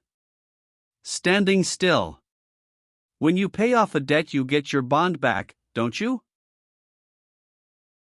Mrs. Linda. Yes, as a matter of course. Nora. And can tear it into 100,000 pieces, and burn it up, the nasty dirty paper. Mrs. Linda. Looks hard at her, lays down her sewing and gets up slowly. Nora, you are concealing something from me. Nora. Do I look as if I were? Mrs. Linda. Something has happened to you since yesterday morning. Nora, what is it? Nora. Going nearer to her. Christine. Listens. Hush. There's Torvald come home. Do you mind going in to the children for the present? Torvald can't bear to see dressmaking going on. Let and help you. Mrs. Linda. Gathering some of the things together. Certainly, but I am not going away from here until we have had it out with one another. She goes into the room on the left, as Helmer comes in from the hall. Nora. Going up to Helmer. I have wanted you so much, Torvald dear. Helmar. Was that the dressmaker? Nora. No, it was Christine. She is helping me to put my dress in order. You will see I shall look quite smart. Helmar. Wasn't that a happy thought of mine, now? Nora. Splendid. But don't you think it is nice of me, too, to do as you wish? Helmar. Nice, because you do as your husband wishes? Well, you little rogue, I am sure you did not mean it in that way. But I am not going to disturb you, you will want to be trying on your dress, I expect. Nora. I suppose you are going to work. Helmar. Yes. Shows her a bundle of papers. Look at that. I have just been into the bank. Turns to go into his room. Nora. Torvald. Helmar. Yes. Nora. If your little squirrel were to ask you for something very, very prettily? Helmar. What then? Nora. Would you do it? Helmar. I should like to hear what it is, first. Nora. Your squirrel would run about and do all her tricks if you would be nice, and do what she wants. Helmar. Speak plainly. Nora. Your skylark would chirp about in every room, with her song rising and falling. Helmar. Well, my skylark does that anyhow. Nora. I would play the fairy and dance for you in the moonlight, Torvald. Helmar. Nora, you surely don't mean that request you made to me this morning? Nora. Going near him. Yes, Torvald, I beg you so earnestly. Helmar. Have you really the courage to open up that question again? Nora. Yes, dear, you must do as I ask. You must let Krogstad keep his post in the bank. Helmar. My dear Nora, it is his post that I have arranged Mrs. Linda shall have. Nora. Yes, you have been awfully kind about that, but you could just as well dismiss some other clerk instead of Krogstad. Helmar. This is simply incredible obstinacy. Because you chose to give him a thoughtless promise that you would speak for him, I am expected to. Nora. That isn't the reason, Torvald. It is for your own sake. This fellow writes in the most scurrilous newspapers, you have told me so yourself. He can do you an unspeakable amount of harm. I am frightened to death of him. Helmar. Ah, I understand, it is recollections of the past that scare you. Nora. What do you mean? Helmar. Naturally you are thinking of your father.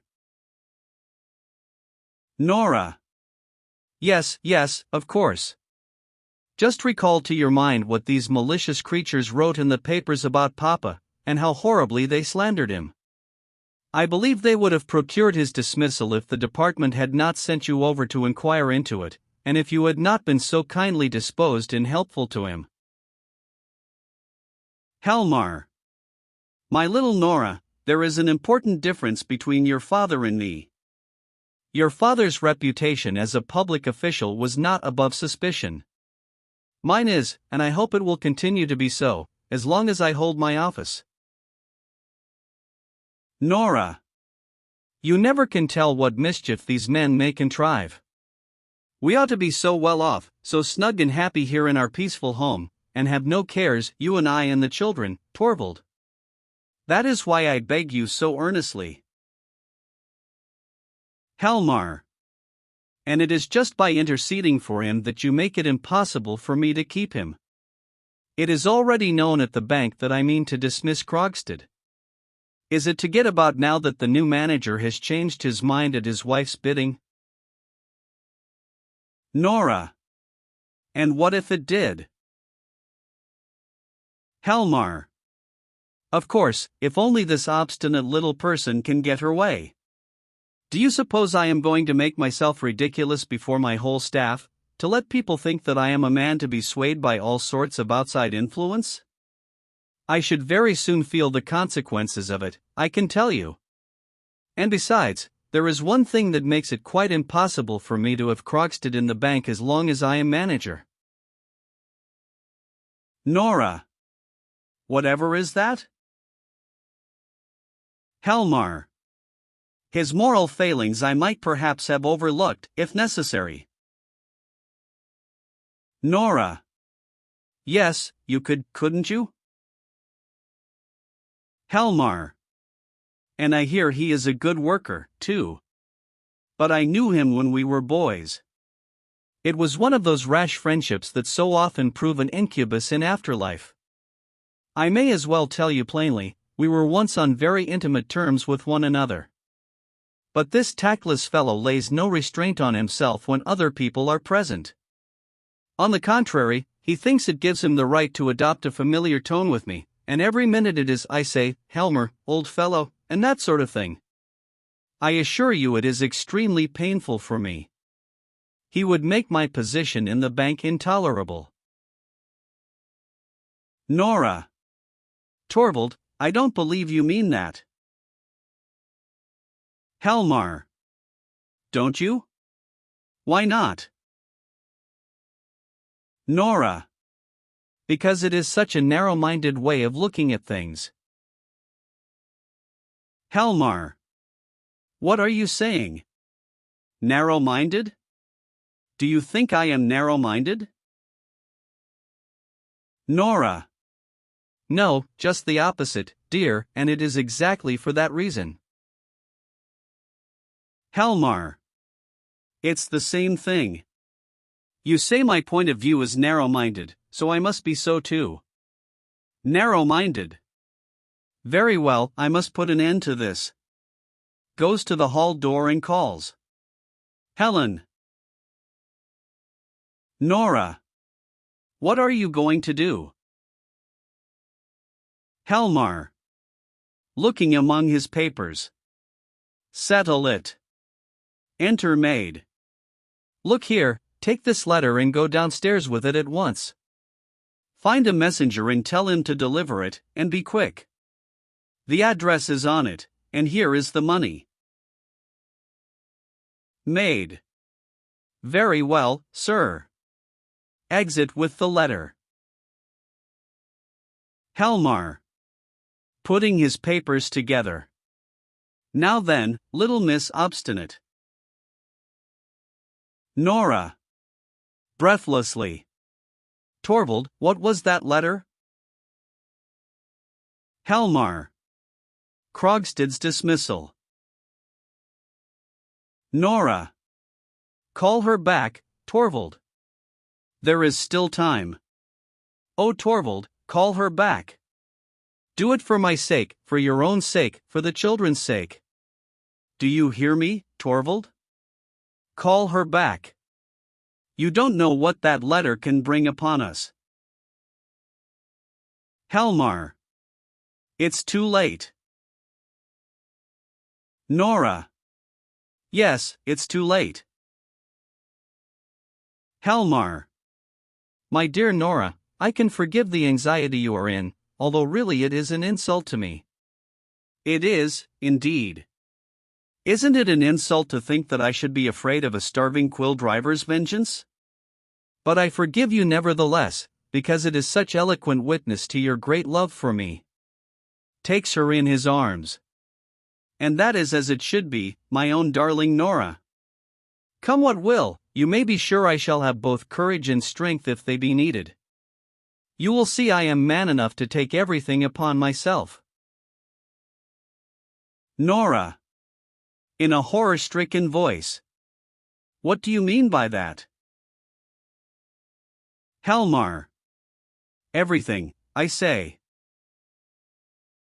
Nora. Recovering herself. You will never have to do that. Helmar.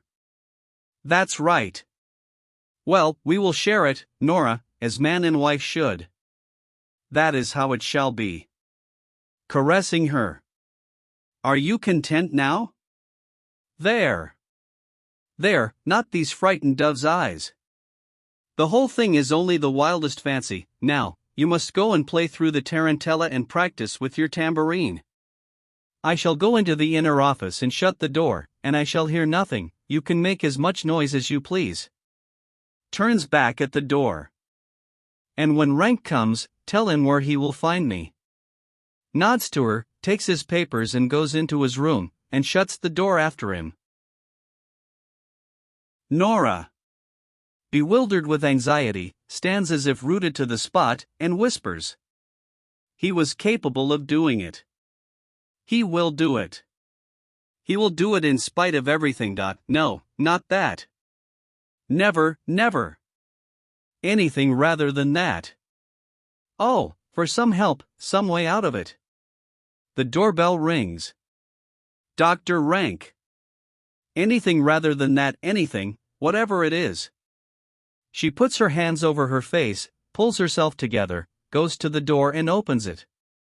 Rank is standing without, hanging up his coat. During the following dialogue it begins to grow dark. Nora. Good day, Dr. Rank. I knew your ring.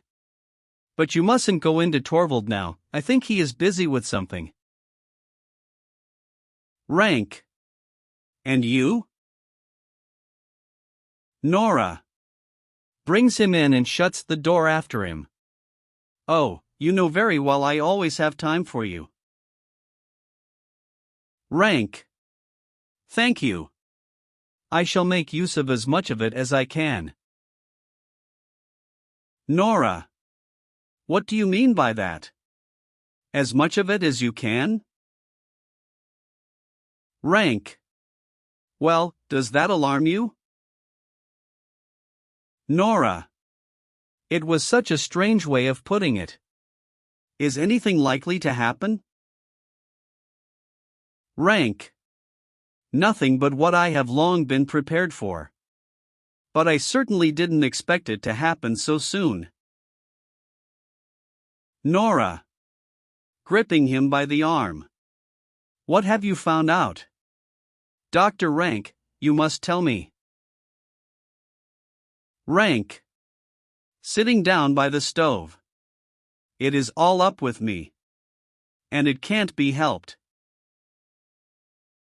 Nora. With a sigh of relief. Is it about yourself? Rank. Who else? It is no use lying to oneself. I am the most wretched of all my patients, Mrs. Helmer. Lately I have been taking stock of my internal economy. Bankrupt. Probably within a month I shall lie rotting in the churchyard. Nora. What an ugly thing to say. Rank. The thing itself is cursedly ugly, and the worst of it is that I shall have to face so much more that is ugly before that. I shall only make one more examination of myself. When I have done that, I shall know pretty certainly when it will be that the horrors of dissolution will begin. There is something I want to tell you. Helmer's refined nature gives him an unconquerable disgust at everything that is ugly. I won't have him in my sickroom. Nora. Oh, but, Dr. Rank. Rank. I won't have him there. Not on any account. I bar my door to him. As soon as I am quite certain that the worst has come, I shall send you my card with a black cross on it, and then you will know that the loathsome end has begun. Nora. You are quite absurd today. And I wanted you so much to be in a really good humor. Rank. With death stalking beside me, to have to pay this penalty for another man's sin? Is there any justice in that? And in every single family, in one way or another, some such inexorable retribution is being exacted. Nora. Putting her hands over her ears. Rubbish. Do talk of something cheerful. Rank. Oh, it's a mere laughing matter, the whole thing. My poor innocent spine has to suffer for my father's youthful amusements. Nora. Sitting at the table on the left. I suppose you mean that he was too partial to asparagus and pâté de foie gras, don't you? Rank. Yes, and to truffles. Nora. Truffles, yes. And oysters too, I suppose? Rank. Oysters, of course, that goes without saying. Nora. And heaps of port and champagne. It is sad that all these nice things should take their revenge on our bones. Rank. Especially that they should revenge themselves on the unlucky bones of those who have not had the satisfaction of enjoying them. Nora. Yes, that's the saddest part of it all. Rank. With a searching look at her. H.M. Nora. After a short pause. Why did you smile? Rank. No, it was you that laughed. Nora. No, it was you that smiled, Dr. Rank. Rank. Rising. You are a greater rascal than I thought. Nora. I am in a silly mood today. Rank. So it seems. Nora. Putting her hands on his shoulders. Dear, dear Dr. Rank, death mustn't take you away from Torvald and me. Rank. It is a loss you would easily recover from. Those who are gone are soon forgotten. Nora. Looking at him anxiously. Do you believe that? Rank. People form new ties, and then. Nora. Who will form new ties? Rank. Both you and Helmer, when I am gone. You yourself are already on the high road to it, I think. What did that Mrs. Linda want here last night? Nora. Oh, you don't mean to say you are jealous of poor Christine? Rank. Yes, I am. She will be my successor in this house. When I am done for, this woman will. Nora. Hush. Don't speak so loud. She is in that room. Rank. Today again. There, you see. Nora. She has only come to sew my dress for me. Bless my soul, how unreasonable you are. Sits down on the sofa. Be nice now, Dr. Rank, and tomorrow you will see how beautifully I shall dance, and you can imagine I am doing it all for you, and for Torvald too, of course. Takes various things out of the box. Dr. Rank, come and sit down here, and I will show you something. Rank. Sitting down. What is it? Nora. Just look at those. Rank. Silk stockings. Nora. Flesh-colored. Aren't they lovely? It is so dark here now, but tomorrow. No. You must only look at the feet. Oh well, you may have leave to look at the legs too. Rank. HM. Nora. Why are you looking so critical? Don't you think they will fit me? Rank. I have no means of forming an opinion about that. Nora. Looks at him for a moment. For shame. Hits him lightly on the ear with the stockings. That's to punish you. Folds them up again. Rank. And what other nice things am I to be allowed to see? Nora. Not a single thing more, for being so naughty. She looks among the things, humming to herself. Rank. After a short silence. When I am sitting here, talking to you as intimately as this, I cannot imagine for a moment what would have become of me if I had never come into this house. Nora. Smiling. I believe you do feel thoroughly at home with us. Rank.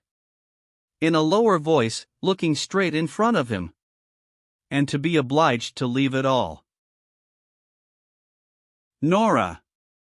Nonsense, you are not going to leave it. Rank. As before. And not be able to leave behind one the slightest token of one's gratitude, scarcely even a fleeting regret, nothing but an empty place which the first comer can fill as well as any other. Nora.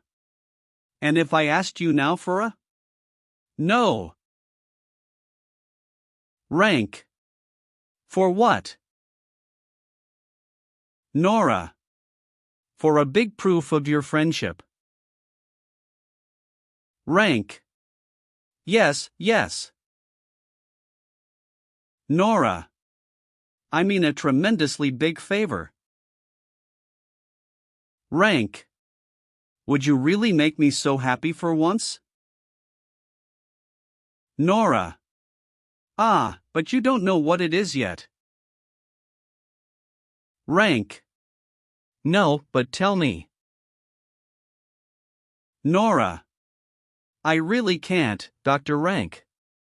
It is something out of all reason. It means advice, and help, and a favor. Rank. The bigger a thing it is, the better. I can't conceive what it is you mean. Do tell me. Haven't I your confidence? Nora. More than anyone else. I know you are my truest and best friend, and so I will tell you what it is. Well, Dr. Rank, it is something you must help me to prevent. You know how devotedly, how inexpressibly deeply Torvald loves me. He would never for a moment hesitate to give his life for me. Rank. Leaning towards her. Nora, do you think he is the only one? Nora. With a slight start. The only one? Rank. The only one who would gladly give his life for your sake. Nora. Sadly. Is that it? Rank. I was determined you should know it before I went away, and there will never be a better opportunity than this. Now you know it, Nora. And now you know, too, that you can trust me as you would trust no one else. Nora. Rises, deliberately and quietly. Let me pass. Rank. Makes room for her to pass him, but sits still. Nora. Nora. At the hall door. Helen, bring in the lamp. Goes over to the stove. Dear Dr. Rank, that was really horrid of you. Rank.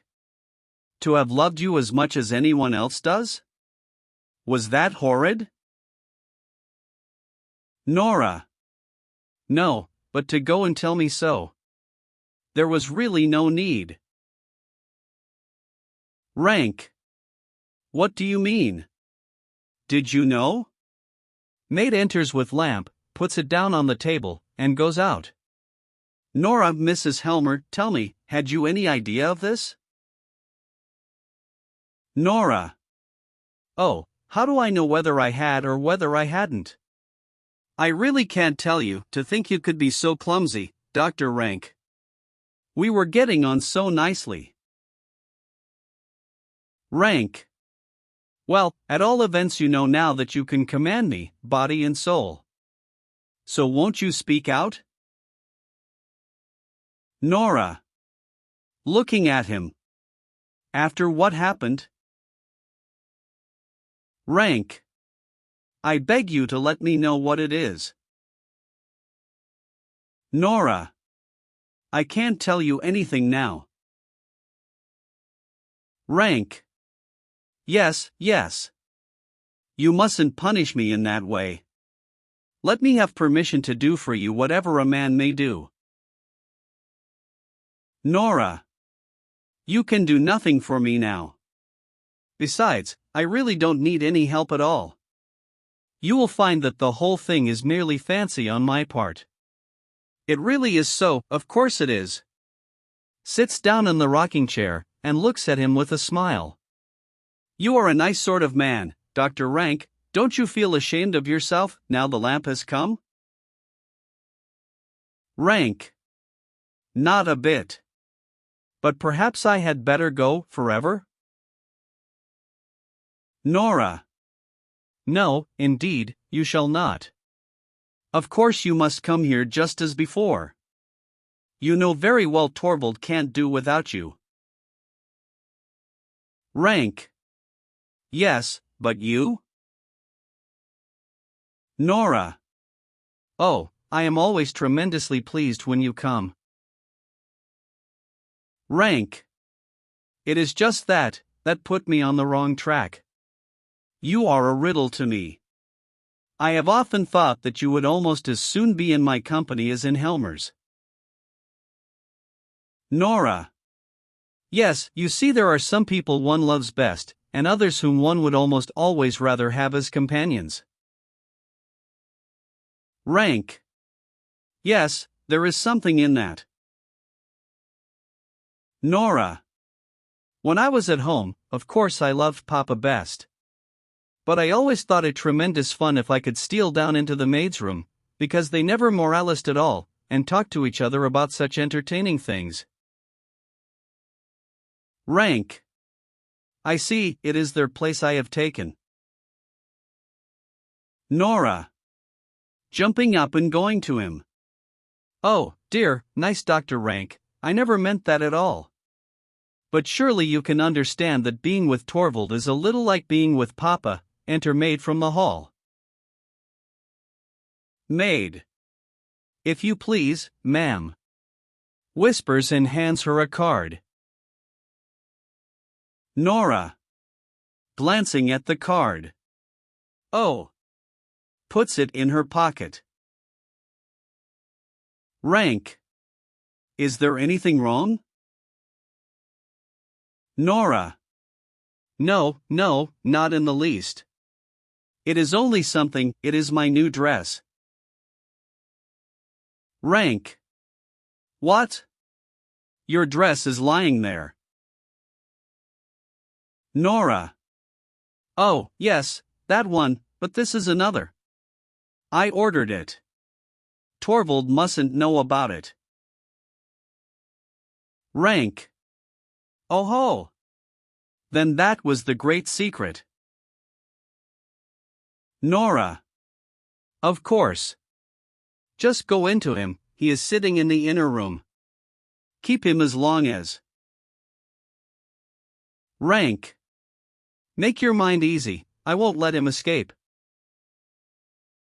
Goes into Helmer's room. Nora. To the maid. And he is standing waiting in the kitchen? Maid. Yes, he came up the back stairs. Nora. But didn't you tell him no one was in? Maid. Yes, but it was no good. Nora. He won't go away? Maid.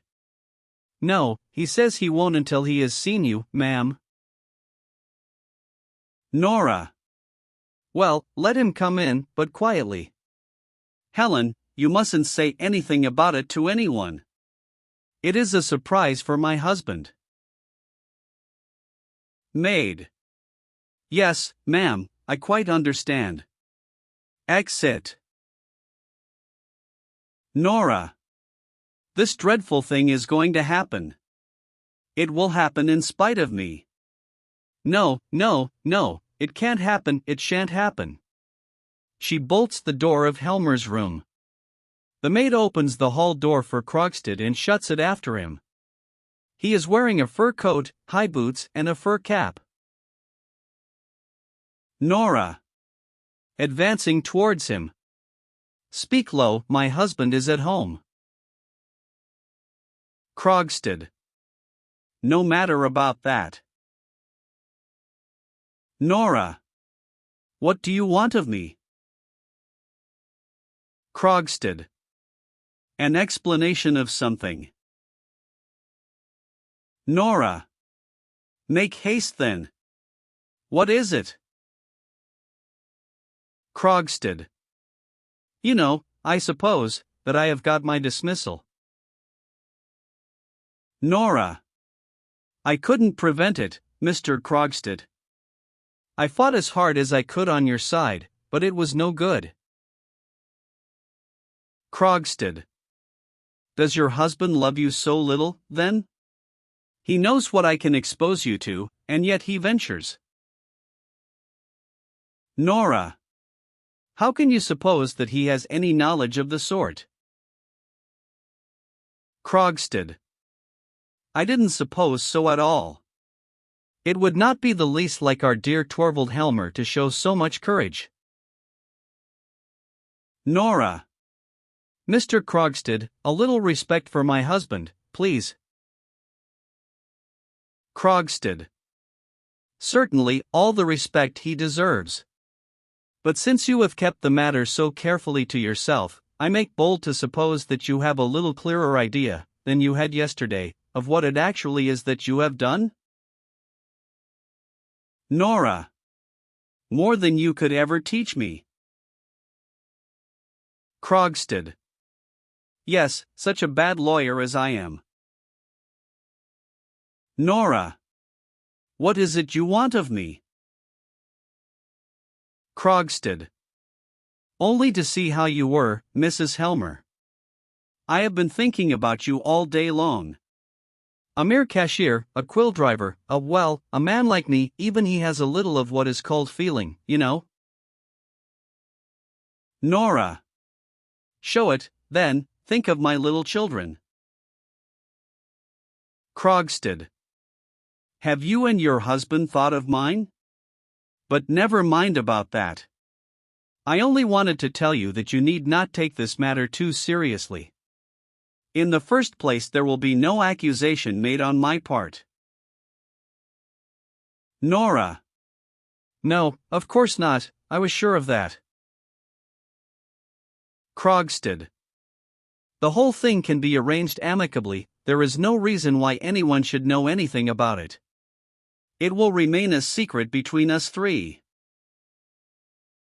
Nora. My husband must never get to know anything about it. Krogstad. How will you be able to prevent it? Am I to understand that you can pay the balance that is owing? Nora. No, not just at present. Krogstad. Or perhaps that you have some expedient for raising the money soon? Nora. No expedient that I mean to make use of. Krogstad. Well, in any case, it would have been of no use to you now. If you stood there with ever so much money in your hand, I would never part with your bond. Nora. Tell me what purpose you mean to put it to. Krogstad. I shall only preserve it, keep it in my possession. No one who is not concerned in the matter shall have the slightest hint of it. So that if the thought of it has driven you to any desperate resolution. Nora. It has. Krogstad. If you had it in your mind to run away from your home. Nora. I had. Krogstad. Or even something worse. Nora. How could you know that? Krogstad. Give up the idea. Nora. How did you know I had thought of that? Krogstad. Most of us think of that at first. I did, too, but I hadn't the courage. Nora. Faintly. No more had I. Krogstad. In a tone of relief. No, that's it, isn't it? You hadn't the courage either? Nora. No, I haven't. Krogstad. Besides, it would have been a great piece of folly. Once the first storm at home is over. I have a letter for your husband in my pocket. Nora. Telling him everything? Krogstad. In as lenient a manner as I possibly could. Nora. Quickly. He mustn't get the letter. Tear it up. I will find some means of getting money. Krogstad. Excuse me, Mrs. Helmer, but I think I told you just now. Nora. I am not speaking of what I owe you. Tell me what sum you are asking my husband for, and I will get the money. Krogstad. I am not asking your husband for a penny. Nora. What do you want, then? Krogstad. I will tell you. I want to rehabilitate myself, Mrs. Helmer. I want to get on, and in that your husband must help me. For the last year and a half I have not had a hand in anything dishonorable. Amid all that time I have been struggling in most restricted circumstances. I was content to work my way up step by step. Now I am turned out, and I am not going to be satisfied with merely being taken into favor again. I want to get on, I tell you. I want to get into the bank again, in a higher position. Your husband must make a place for me. Nora. That he will never do. Krogstad. He will, I know him, he dare not protest. And as soon as I am in there again with him, then you will see. Within a year I shall be the manager's right hand. It will be Nils Krogstad and not Torvald Helmer who manages the bank. Nora. That's a thing you will never see. Krogstad. Do you mean that you will? Nora. I have courage enough for it now. Krogstad. Oh, you can't frighten me. A fine, spoilt lady like you. Nora. You will see, you will see. Krogstad. Under the ice, perhaps? Down into the cold, coal-black water? And then, in the spring, to float up to the surface, all horrible and unrecognizable, with your hair fallen out. Nora. You can't frighten me. Krogstad. Nor you me. People don't do such things, Mrs. Helmer. Besides, what use would it be? I should have him completely in my power all the same. Nora. Afterwards? When I am no longer. Krogstad. Have you forgotten that it is I who have the keeping of your reputation? Nora stands speechlessly looking at him. Well, now, I have warned you. Do not do anything foolish. When Helmer has had my letter, I shall expect a message from him. And be sure you remember that it is your husband himself who has forced me into such ways as this again. I will never forgive him for that. Goodbye, Mrs. Helmer. Exit through the hall. Nora. Goes to the hall door, opens it slightly and listens. He is going. He is not putting the letter in the box. Oh no, no. That's impossible. Opens the door by degrees. What is that? He is standing outside. He is not going downstairs. Is he hesitating? Can he? A letter drops into the box, then Krogstad's footsteps are heard, until they die away as he goes downstairs. Nora utters a stifled cry, and runs across the room to the table by the sofa. A short pause. Nora. In the letter box. Steals across to the hall door. There it lies. Torvald, Torvald, there is no hope for us now. Mrs. Linda comes in from the room on the left, carrying the dress. Mrs. Linda. There, I can't see anything more to mend now. Would you like to try it on? Nora. In a hoarse whisper. Christine, come here. Mrs. Linda. Throwing the dress down on the sofa. What is the matter with you? You look so agitated. Nora. Come here. Do you see that letter?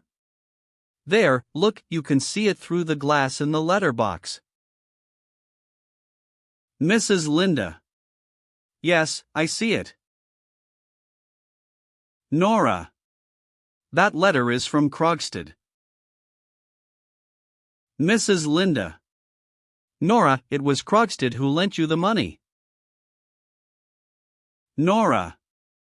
Yes, and now Torvald will know all about it. Mrs. Linda. Believe me, Nora, that's the best thing for both of you. Nora.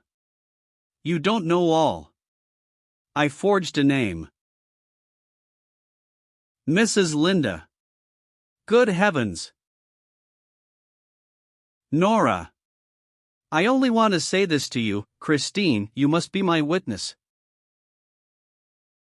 Mrs. Linda. Your witness? What do you mean? What am I to? Nora. If I should go out of my mind, and it might easily happen. Mrs. Linda. Nora. Nora. Or if anything else should happen to me, anything, for instance, that might prevent my being here. Mrs. Linda. Nora. Nora. You are quite out of your mind. Nora. And if it should happen that there were someone who wanted to take all the responsibility, all the blame, you understand. Mrs. Linda. Yes, yes, but how can you suppose? Nora. Then you must be my witness, that it is not true, Christine. I am not out of my mind at all, I am in my right senses now, and I tell you no one else has known anything about it. I alone, did the whole thing. Remember that. Mrs. Linda. I will, indeed. But I don't understand all this. Nora. How should you understand it? A wonderful thing is going to happen. Mrs. Linda. A wonderful thing? Nora. Yes, a wonderful thing, but it is so terrible, Christine, it mustn't happen, not for all the world. Mrs. Linda. I will go at once and see Krogstad. Nora. Don't go to him, he will do you some harm. Mrs. Linda. There was a time when he would gladly do anything for my sake. Nora. He? Mrs. Linda. Where does he live? Nora. How should I know? Yes, feeling in her pocket, here is his card. But the letter. Helmar. Calls from his room, knocking at the door. Nora.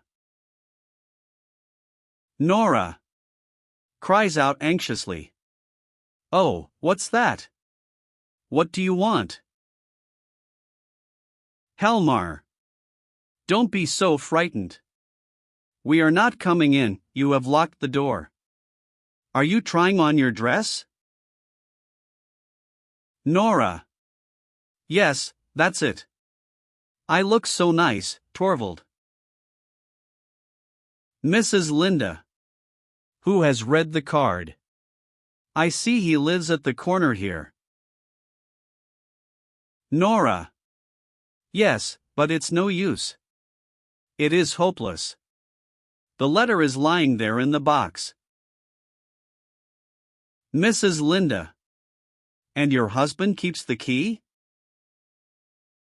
Nora. Yes, always. Mrs. Linda. Krogstad must ask for his letter back unread, he must find some pretense. Nora. But it is just at this time that Torvald generally. Mrs. Linda. You must delay him. Go into him in the meantime. I will come back as soon as I can. She goes out hurriedly through the hall door. Nora. Goes to Helmer's door, opens it and peeps in. Torvald. Helmar. From the inner room. Well. May I venture at last to come into my own room again? Come along, Rank, now you will see, halting in the doorway. But what is this? Nora. What is what, dear? Helmar. Rank led me to expect a splendid transformation. Rank. In the doorway. I understood so, but evidently I was mistaken. Nora. Yes, nobody is to have the chance of admiring me in my dress until tomorrow. Helmar. But, my dear Nora, you look so worn out. Have you been practicing too much? Nora. No, I have not practiced at all. Helmar. But you will need to. Nora. Yes, indeed I shall, Torvald. But I can't get on a bit without you to help me. I have absolutely forgotten the whole thing. Helmar. Oh, we will soon work it up again. Nora.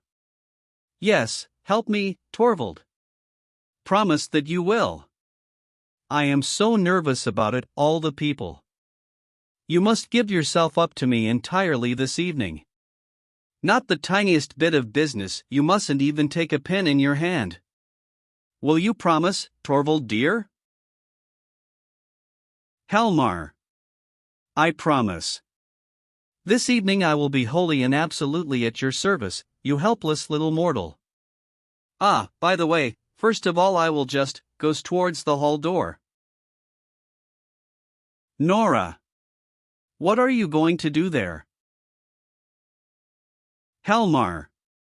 Only see if any letters have come. Nora. No, no. Don't do that, Torvald. Helmar. Why not? Nora. Torvald, please don't. There is nothing there. Helmar. Well, let me look. Turns to go to the letter box. Nora, at the piano, plays the first bars of the tarantella. Helmar stops in the doorway. Aha!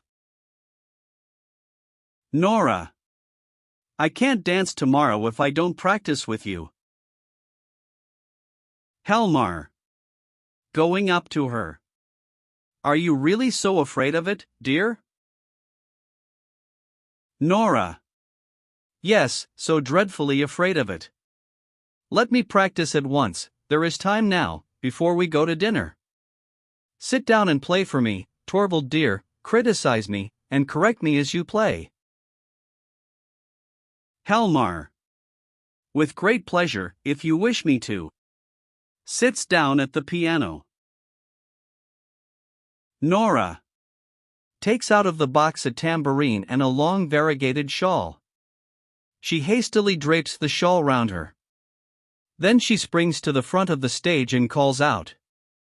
Now play for me. I am going to dance. Helmar plays and Nora dances.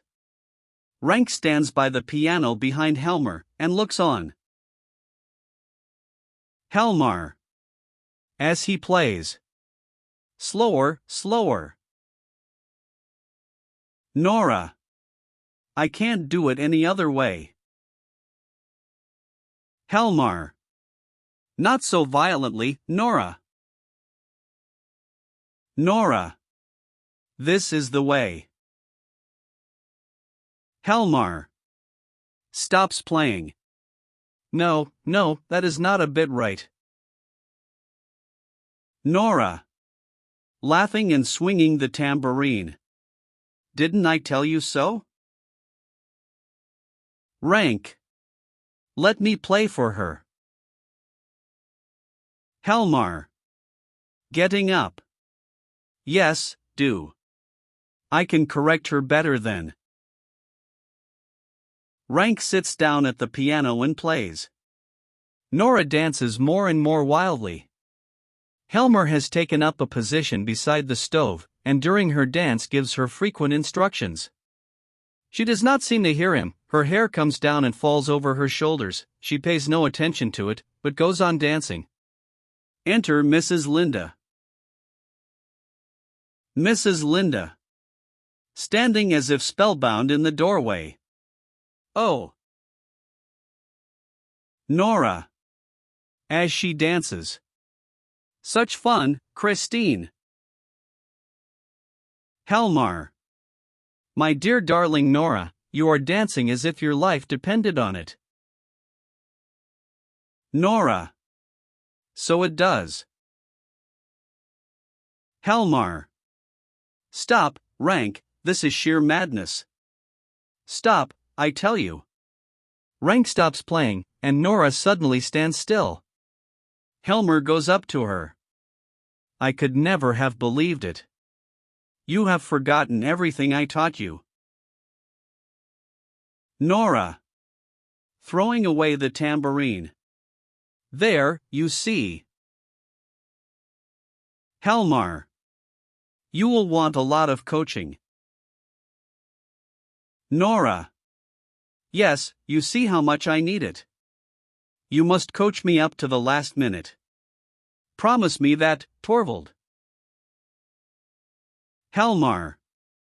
You can depend on me. Nora. You must not think of anything but me, either today or tomorrow. You mustn't open a single letter, not even open the letter box. Helmar. Ah, you are still afraid of that fellow. Nora. Yes, indeed I am. Helmar. Nora, I can tell from your looks that there is a letter from him lying there. Nora. I don't know, I think there is, but you must not read anything of that kind now. Nothing horrid must come between us until this is all over. Rank. Whispers to Helmer. You mustn't contradict her. Helmar. Taking her in his arms. The child shall have her way. But tomorrow night, after you have danced. Nora. Then you will be free.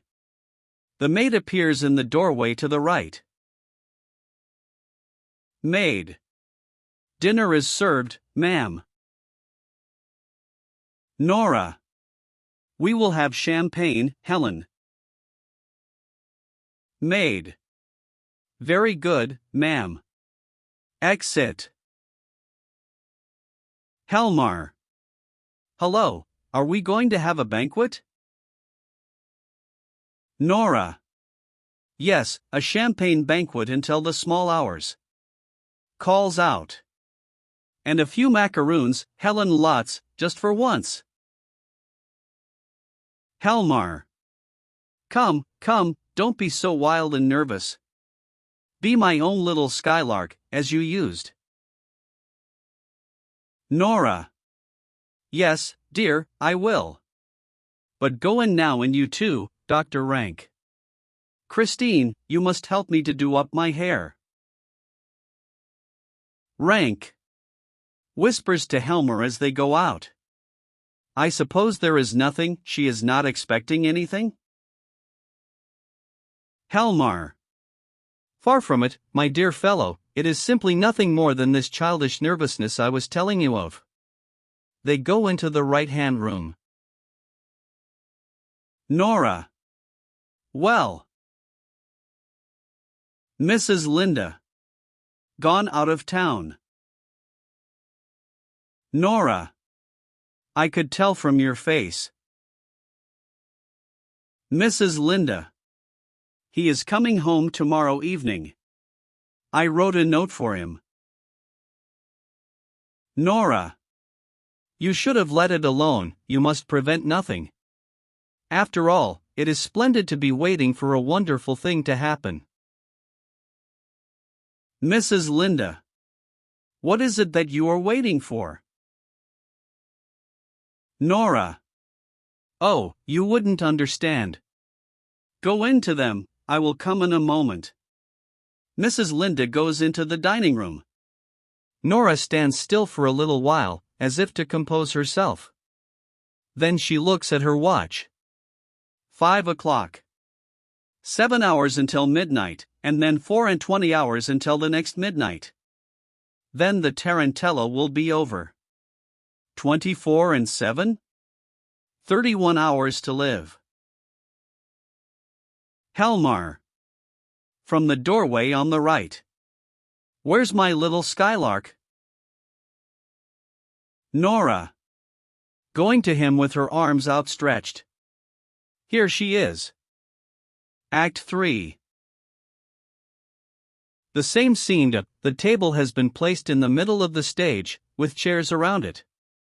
A lamp is burning on the table. The door into the hall stands open. Dance music is heard in the room above. Mrs. Linda is sitting at the table idly turning over the leaves of a book. She tries to read, but does not seem able to collect her thoughts. Every now and then she listens intently for a sound at the outer door. Mrs. Linda. Looking at her watch. Not yet, and the time is nearly up. If only he does not. Listens again. Ah, there he is. Goes into the hall and opens the outer door carefully. Light footsteps are heard on the stairs. She whispers. Come in. There is no one here. Krogstad. In the doorway. I found a note from you at home. What does this mean? Mrs. Linda. It is absolutely necessary that I should have a talk with you. Krogstad. Really? And is it absolutely necessary that it should be here? Mrs. Linda. It is impossible where I live, there is no private entrance to my rooms. Come in, we are quite alone. The maid is asleep, and the Helmers are at the dance upstairs. Krogstad. Coming into the room. Are the Helmers really at a dance tonight? Mrs. Linda. Yes, why not?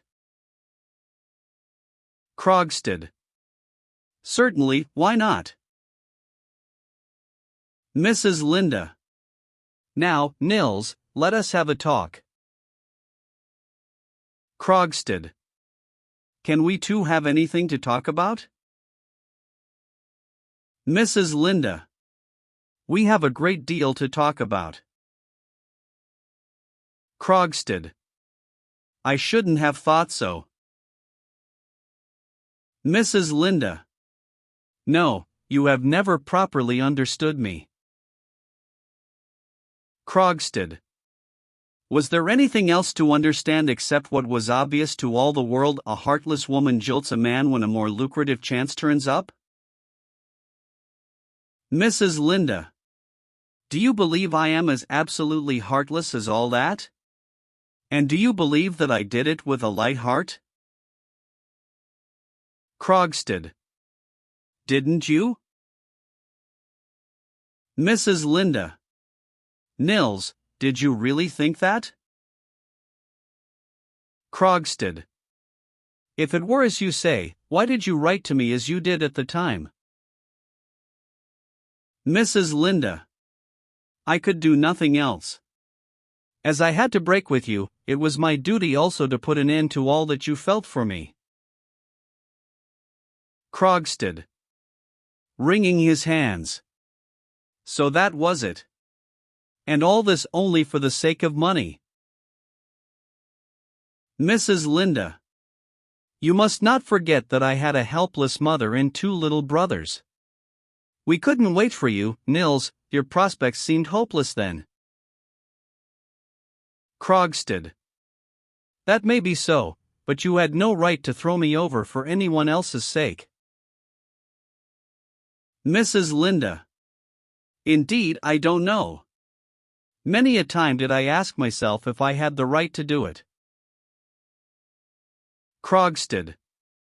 More gently. When I lost you, it was as if all the solid ground went from under my feet. Look at me now, I am a shipwrecked man clinging to a bit of wreckage. Mrs. Linda. But help may be near. Krogstad. It was near, but then you came and stood in my way. Mrs. Linda. Unintentionally, Nils. It was only today that I learned it was your place I was going to take in the bank. Krogstad. I believe you, if you say so. But now that you know it, are you not going to give it up to me? Mrs. Linda. No, because that would not benefit you in the least. Krogstad. Oh, benefit, I would have done it whether or no. Mrs. Linda. I have learned to act prudently. Life, and hard, bitter necessity have taught me that. Krogstad. And life has taught me not to believe in fine speeches.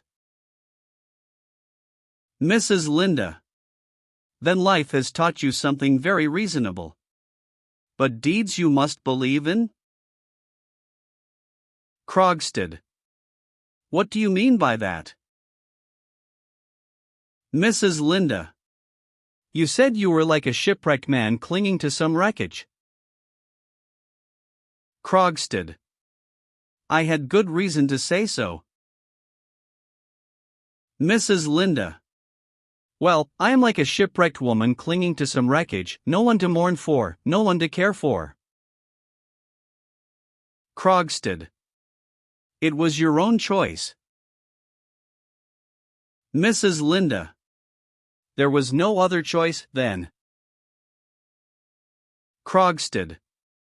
Well, what now? Mrs. Linda. Nils, how would it be if we two shipwrecked people could join forces? Krogstad. What are you saying? Mrs. Linda. Two on the same piece of wreckage would stand a better chance than each on their own. Krogstad. Christine I. Mrs. Linda. What do you suppose brought me to town? Krogstad. Do you mean that you gave me a thought? Mrs. Linda. I could not endure life without work. All my life, as long as I can remember, I have worked, and it has been my greatest and only pleasure. But now I am quite alone in the world, my life is so dreadfully empty and I feel so forsaken. There is not the least pleasure in working for oneself. Nils, give me someone and something to work for. Krogstad. I don't trust that. It is nothing but a woman's overstrained sense of generosity that prompts you to make such an offer of yourself. Mrs. Linda. Have you ever noticed anything of the sort in me? Krogstad. Could you really do it? Tell me, do you know all about my past life? Mrs. Linda. Yes. Krogstad. And do you know what they think of me here? Mrs. Linda. You seem to me to imply that with me you might have been quite another man. Krogstad. I am certain of it. Mrs. Linda. Is it too late now? Krogstad. Christine, are you saying this deliberately? Yes, I am sure you are. I see it in your face. Have you really the courage, then? Mrs. Linda. I want to be a mother to someone, and your children need a mother. We two need each other. Nils, I have faith in your real character, I can dare anything together with you. Krogstad. Grasps her hands. Thanks, Christine. Now I shall find a way to clear myself in the eyes of the world. Ah, but I forgot. Mrs. Linda. Listening. Hush. The tarantella. Go, go. Krogsted. Why? What is it? Mrs. Linda. Do you hear them up there? When that is over, we may expect them back. Krogsted. Yes, yes, I will go. But it is all no use. Of course you are not aware what steps I have taken in the matter of the Helmers. Mrs. Linda. Yes, I know all about that. Krogsted. And in spite of that, have you the courage to? Mrs. Linda. I understand very well to what lengths a man like you might be driven by despair. Krogsted. If I could only undo what I have done. Mrs. Linda. You cannot. Your letter is lying in the letterbox now.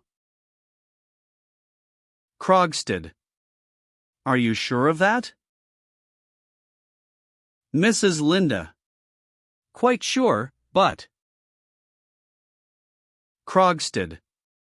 With a searching look at her. Is that what it all means, that you want to save your friend at any cost? Tell me frankly. Is that it? Mrs. Linda. Nils, a woman who has once sold herself for another's sake, doesn't do it a second time.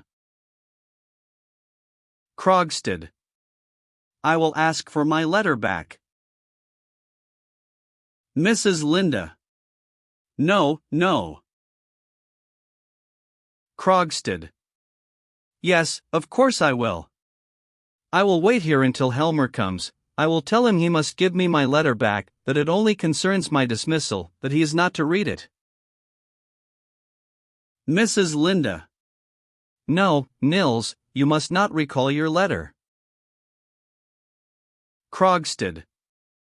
But, tell me, wasn't it for that very purpose that you asked me to meet you here? Mrs. Linda. In my first moment of fright, it was. But 24 hours have elapsed since then, and in that time I have witnessed incredible things in this house. Helmer must know all about it. This unhappy secret must be disclosed. They must have a complete understanding between them, which is impossible with all this concealment and falsehood going on. Krogsted. Very well, if you will take the responsibility. But there is one thing I can do in any case, and I shall do it at once.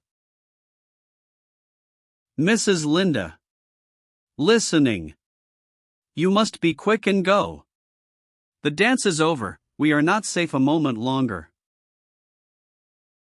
Krogsted. I will wait for you below. Mrs. Linda. Yes, do. You must see me back to my door. Krogsted. I have never had such an amazing piece of good fortune in my life. Goes out through the outer door. The door between the room and the hall remains open. Mrs. Linda. Tidying up the room and laying her hat and cloak ready. What a difference! What a difference! Someone to work for and live for, a home to bring comfort into. That I will do, indeed. I wish they would be quick and come, listens. Ah, there they are now. I must put on my things. Takes up her hat and cloak. Helmer's and Nora's voices are heard outside, a key is turned, and Helmer brings Nora almost by force into the hall. She is in an Italian costume with a large black shawl around her, he is in evening dress, and a black domino which is flying open. Nora. Hanging back in the doorway, and struggling with him. No, no, no, don't take me in. I want to go upstairs again, I don't want to leave so early. Helmar. But, my dearest Nora. Nora. Please, Torvald dear, please, please, only an hour more. Helmar. Not a single minute, my sweet Nora. You know that was our agreement. Come along into the room, you are catching cold standing there. He brings her gently into the room, in spite of her resistance. Mrs. Linda. Good evening. Nora. Christine. Helmar. You here, so late, Mrs. Linda? Mrs. Linda. Yes, you must excuse me, I was so anxious to see Nora in her dress. Nora. Have you been sitting here waiting for me? Mrs. Linda. Yes, unfortunately I came too late, you had already gone upstairs, and I thought I couldn't go away again without having seen you. Helmar. Taking off Nora's shawl. Yes, take a good look at her. I think she is worth looking at. Isn't she charming, Mrs. Linda? Mrs. Linda. Yes, indeed she is. Helmar. Doesn't she look remarkably pretty? Everyone thought so at the dance.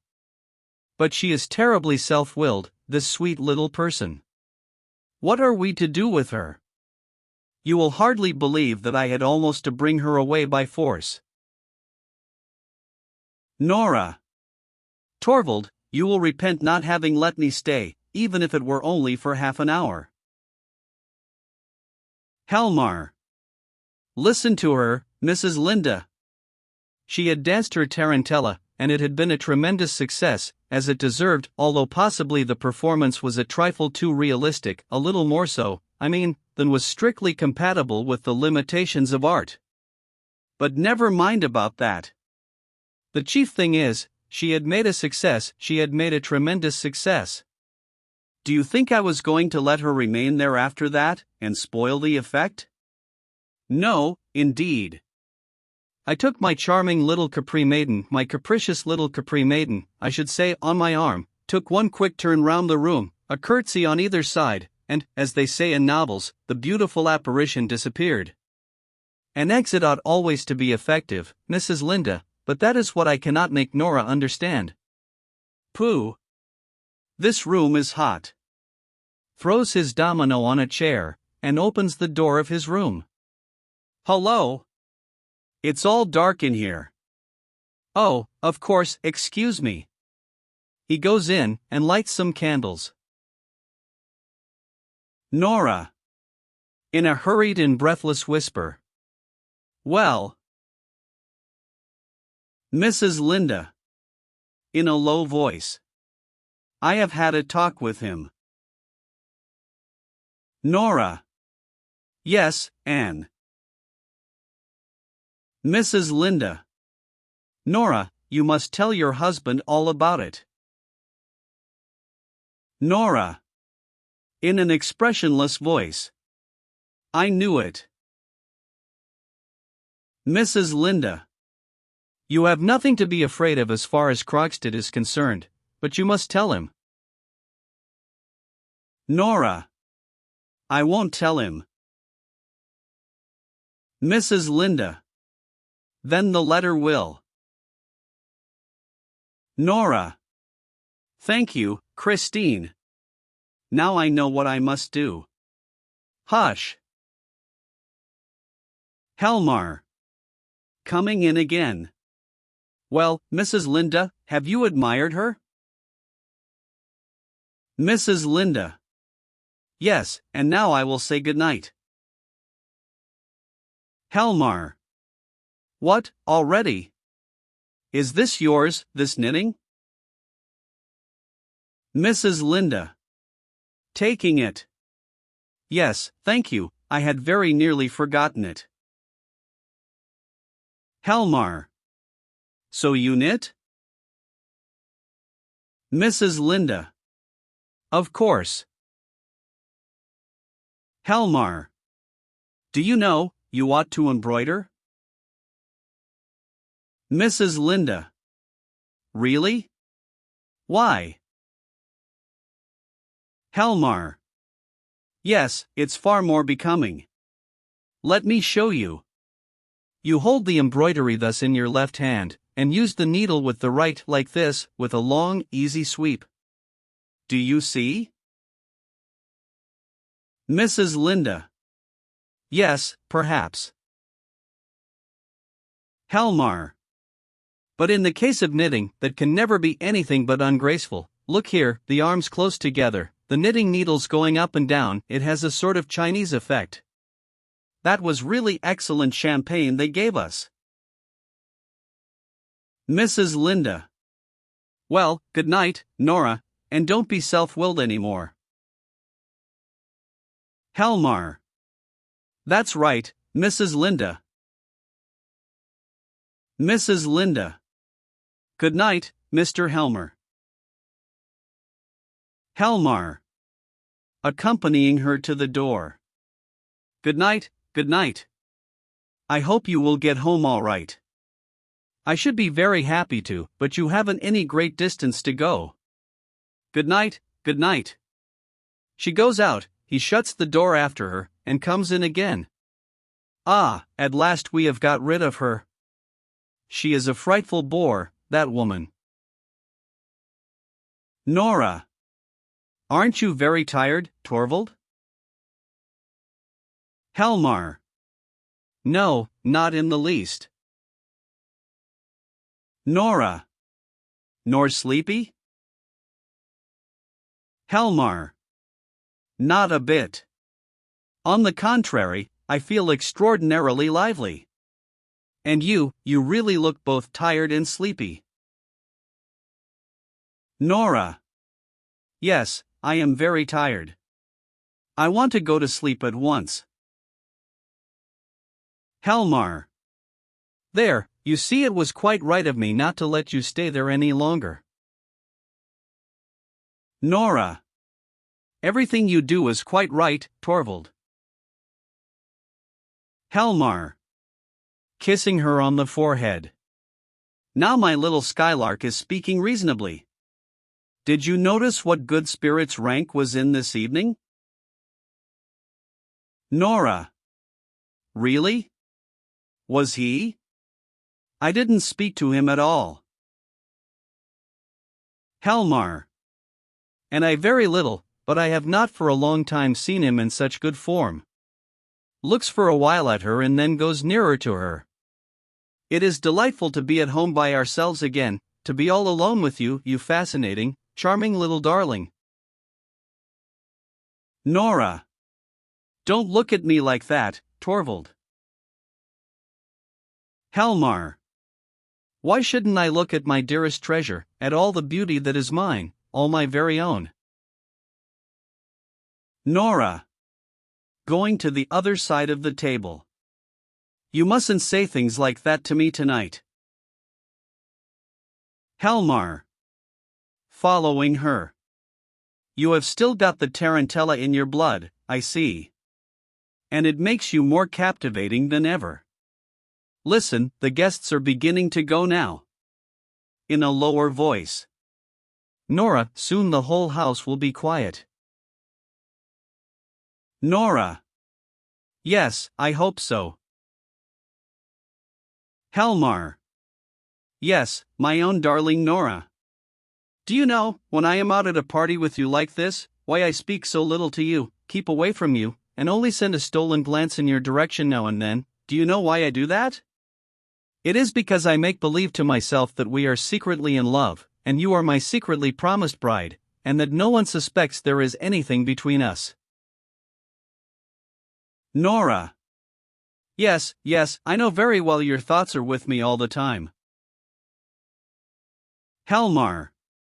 And when we are leaving, and I am putting the shawl over your beautiful young shoulders on your lovely neck, then I imagine that you are my young bride and that we have just come from the wedding, and I am bringing you for the first time into our home, to be alone with you for the first time, quite alone with my shy little darling. All this evening I have longed for nothing but you. When I watched the seductive figures of the tarantella, my blood was on fire, I could endure it no longer, and that was why I brought you down so early. Nora. Go away, Torvald. You must let me go. I won't. Helmar. What's that? You're joking, my little Nora. You won't? Am I not your husband? A knock is heard at the outer door. Nora. Starting. Did you hear? Helmar.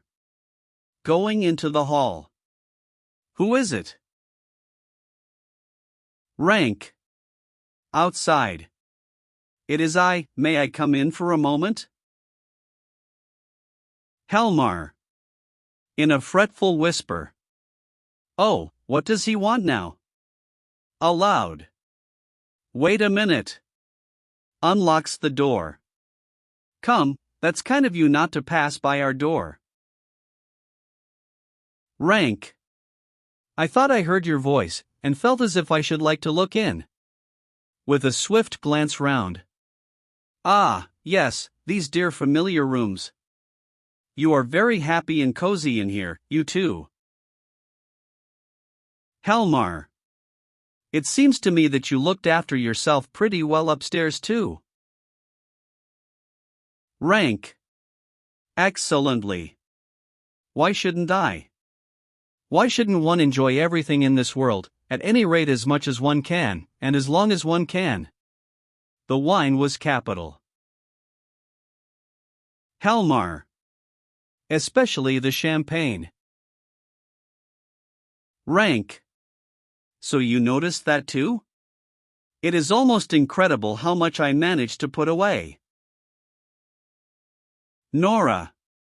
Torvald drank a great deal of champagne tonight too. Rank. Did he? Nora.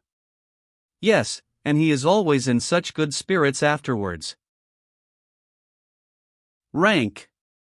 Well, why should one not enjoy a merry evening after a well-spent day? Helmar. Well spent? I am afraid I can't take credit for that. Rank. Clapping him on the back. But I can, you know.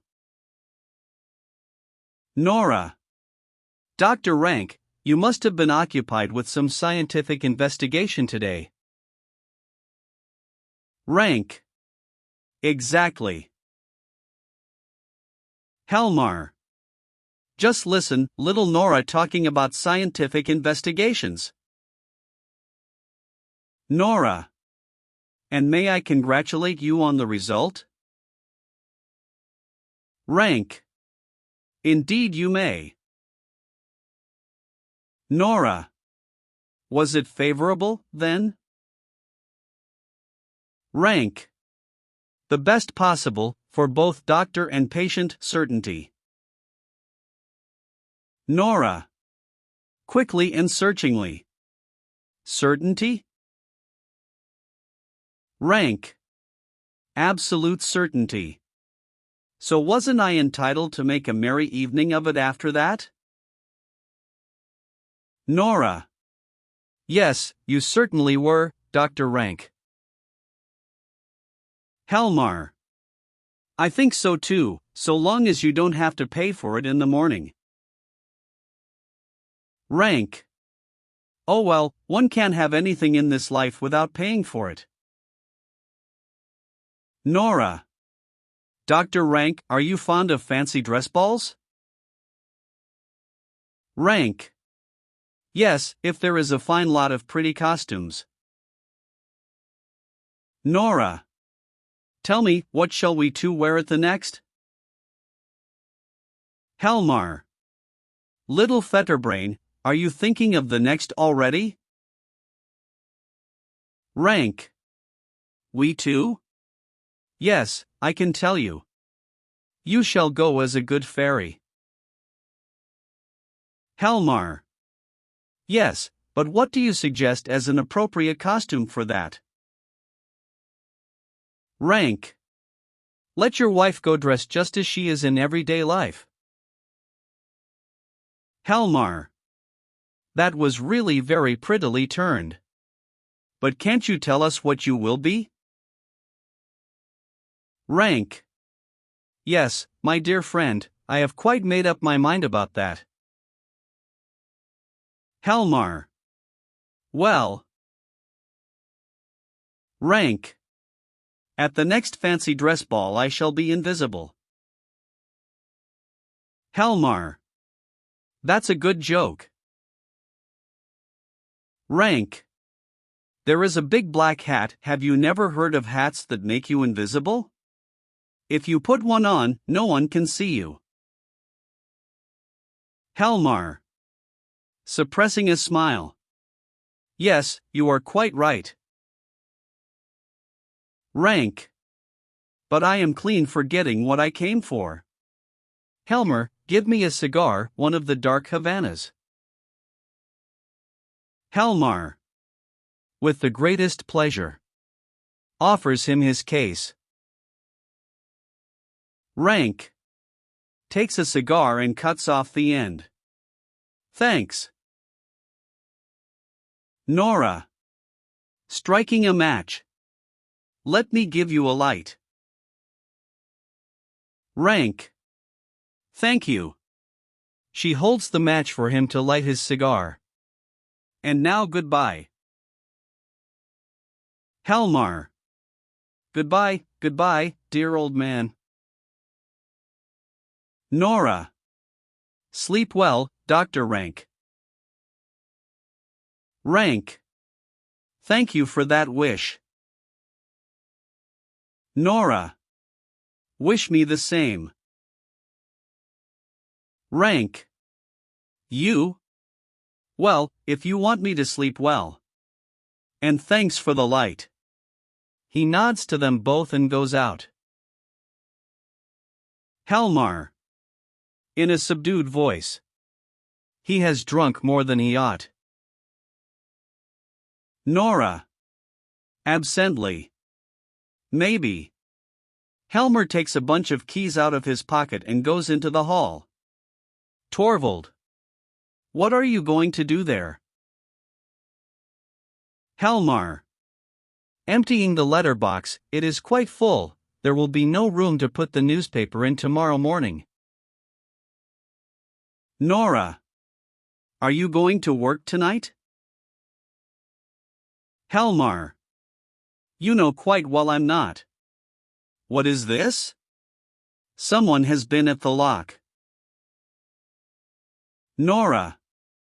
At the lock? Helmar. Yes, someone has. What can it mean? I should never have thought the maid. Here is a broken hairpin. Nora, it is one of yours. Nora. Quickly. Then it must have been the children. Helmar. Then you must get them out of those ways. There, at last I have got it open. Takes out the contents of the letter box and calls to the kitchen. Helen, put out the light over the front door. Goes back into the room and shuts the door into the hall. He holds out his hand full of letters. Look at that, look what a heap of them there are. Turning them over. What on earth is that? Nora. At the window. The letter, no. Torvald, no. Helmar. 2 cards of ranks. Nora. Of Dr. Ranks? Helmar. Looking at them. Dr. Rank. They were on the top. He must have put them in when he went out. Nora. Is there anything written on them? Helmar. There is a black cross over the name. Look there, what an uncomfortable idea. It looks as if he were announcing his own death. Nora. It is just what he is doing. Helmar. What? Do you know anything about it? Has he said anything to you? Nora. Yes. He told me that when the cards came it would be his leave-taking from us. He means to shut himself up and die. Helmar. My poor old friend. Certainly I knew we should not have him very long with us. But so soon. And so he hides himself away like a wounded animal. Nora. If it has to happen, it is best it should be without a word, don't you think so, Torvald? Helmar. Walking up and down. He had so grown into our lives. I can't think of him as having gone out of them. He, with his sufferings and his loneliness, was like a cloudy background to our sunlit happiness. Well, perhaps it is best so.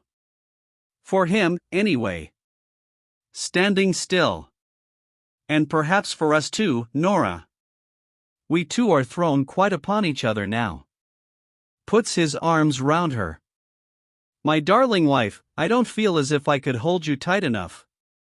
Do you know, Nora, I have often wished that you might be threatened by some great danger, so that I might risk my life's blood, and everything, for your sake. Nora. Disengages herself, and says firmly and decidedly. Now you must read your letters, Torvald. Helmar. No, not tonight. I want to be with you, my darling wife. Nora. With the thought of your friend's death. Helmar. You are right, it has affected us both.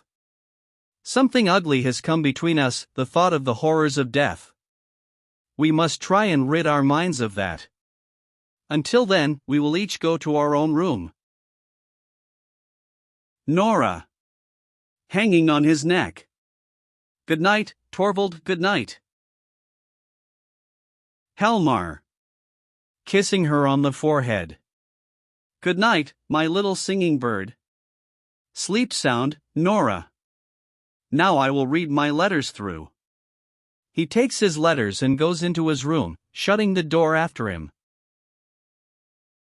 Nora. Gropes distractedly about, seizes Helmar's domino, throws it round her, while she says in quick, hoarse, spasmodic whispers. Never to see him again. Never. Never. Puts her shawl over her head. Never to see my children again either, never again. Never. Never, ah. The icy, black water, the unfathomable depths, if only it were over. He has got it now he is reading it. Goodbye, Torvald, and my children. She is about to rush out through the hall, when Helmar opens his door hurriedly and stands with an open letter in his hand. Helmar. Nora. Nora. Ah. Helmar. What is this? Do you know what is in this letter? Nora. Yes, I know. Let me go. Let me get out. Helmar. Holding her back. Where are you going? Nora. Trying to get free. You shan't save me, Torvald. Helmar. Reeling. True? Is this true, that I read here? Horrible. No, it is impossible that it can be true. Nora. It is true. I have loved you above everything else in the world. Helmar. Oh, don't let us have any silly excuses. Nora. Taking a step towards him. Torvald. Helmar. Miserable creature, what have you done? Nora. Let me go. You shall not suffer for my sake. You shall not take it upon yourself. Helmar. No tragic airs, please. Locks the hall door. Here you shall stay and give me an explanation. Do you understand what you have done? Answer me. Do you understand what you have done? Nora looks steadily at him and says with a growing look of coldness in her face, Yes, now I am beginning to understand thoroughly. Helmar walking about the room. What a horrible awakening! All these 8 years she who was my joy and pride, a hypocrite, a liar, worse, a criminal. The unutterable ugliness of it all, for shame. For shame. Nora is silent and looks steadily at him. He stops in front of her. I ought to have suspected that something of the sort would happen. I ought to have foreseen it. All your father's want of principle, be silent, all your father's want of principle has come out in you. No religion, no morality, no sense of duty. How I am punished for having winked at what he did. I did it for your sake, and this is how you repay me. Nora. Yes, that's just it. Helmar. Now you have destroyed all my happiness. You have ruined all my future. It is horrible to think of. I am in the power of an unscrupulous man. He can do what he likes with me, ask anything he likes of me, give me any orders he pleases, I dare not refuse. And I must sink to such miserable depths because of a thoughtless woman. Nora. When I am out of the way, you will be free.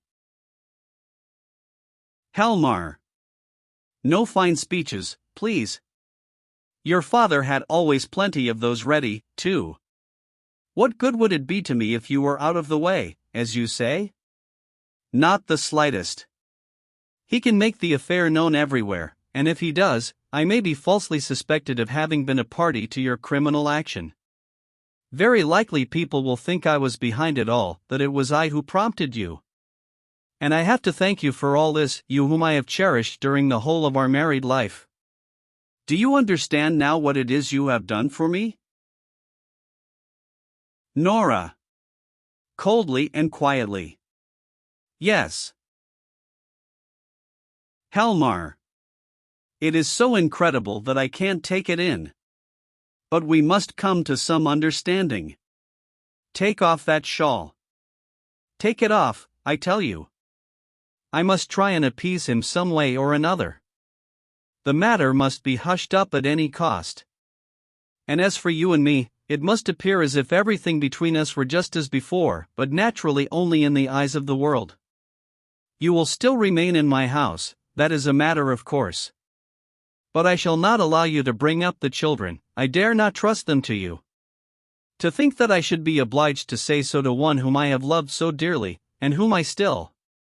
No, that is all over. From this moment happiness is not the question, all that concerns us is to save the remains, the fragments, the appearance. A ring is heard at the front door bell. Helmar. With a start. What is that? So late. Can the worst? Can he? Hide yourself, Nora. Say you are ill. Nora stands motionless. Helmar goes and unlocks the hall door. Maid. Half-dressed, comes to the door. A letter for the mistress. Helmar. Give it to me. Takes the letter, and shuts the door. Yes, it is from him. You shall not have it, I will read it myself. Nora. Yes, read it. Helmar. Standing by the lamp. I scarcely have the courage to do it. It may mean ruin for both of us. No, I must know. Tears open the letter, runs his eye over a few lines, looks at a paper enclosed, and gives a shout of joy. Nora. She looks at him questioningly. Nora, no, I must read it once again. Yes, it is true. I am saved. Nora, I am saved. Nora. And I? Helmar. You too, of course, we are both saved, both you and I. Look, he sends you your bond back. He says he regrets and repents, that a happy change in his life, never mind what he says. We are saved, Nora. No one can do anything to you. Oh, Nora, no, first I must destroy these hateful things. Let me see.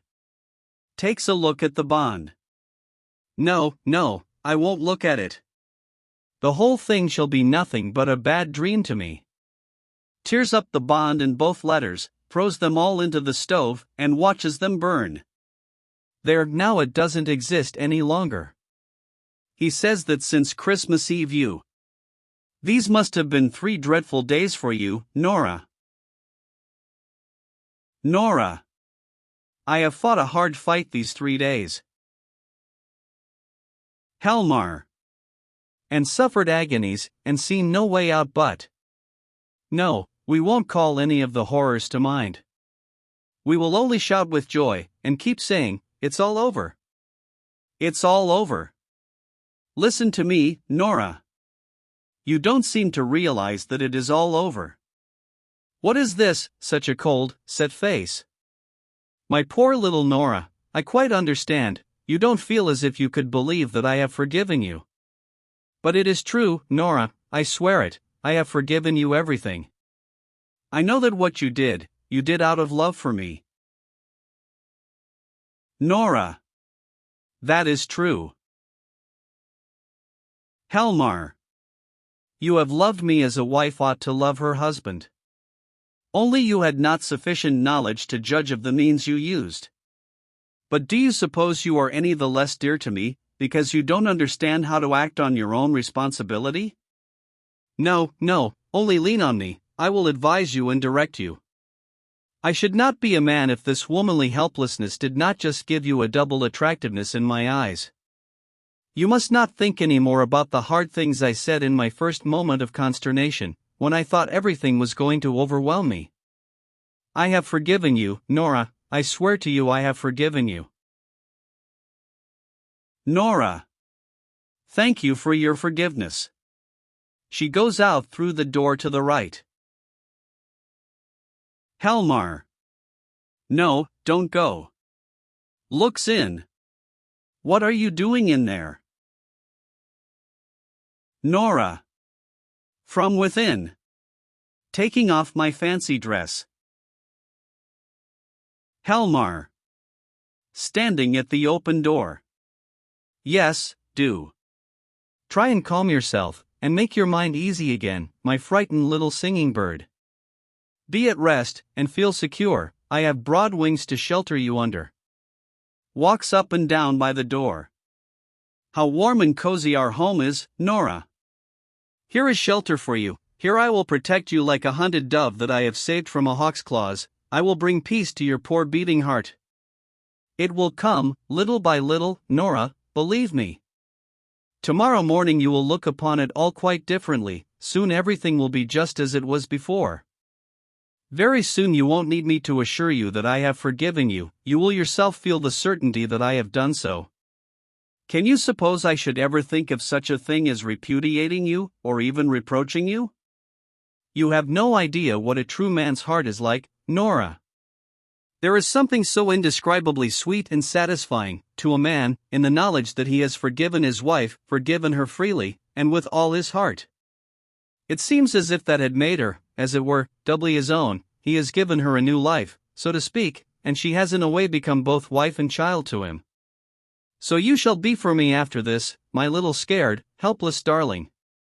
Have no anxiety about anything, Nora, only be frank and open with me, and I will serve as will and conscience both to you.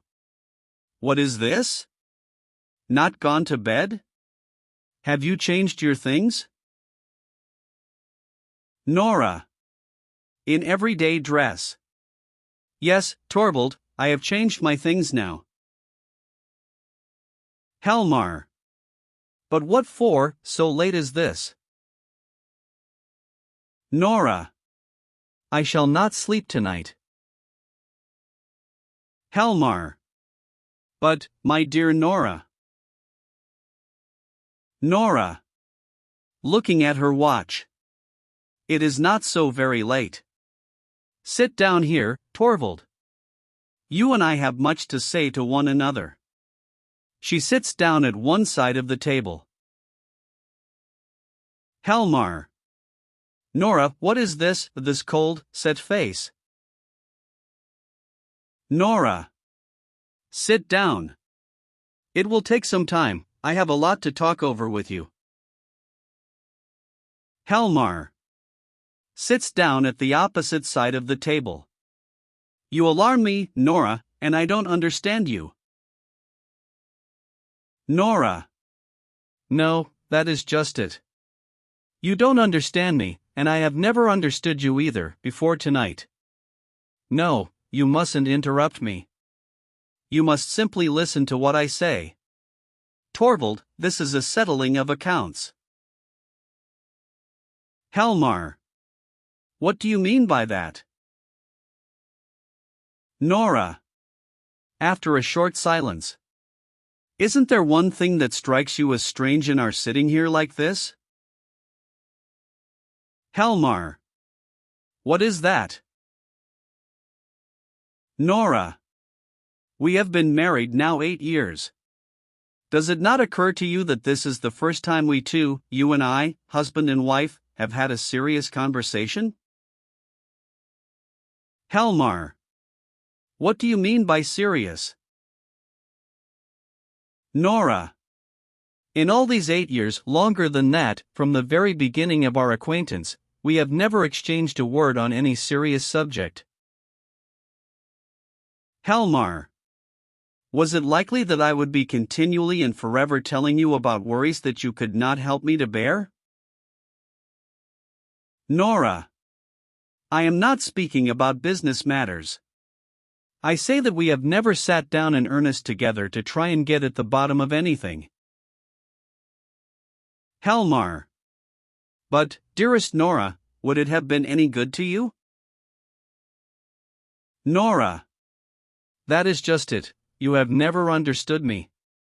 I have been greatly wronged, Torvald, first by Papa and then by you. Helmar. What?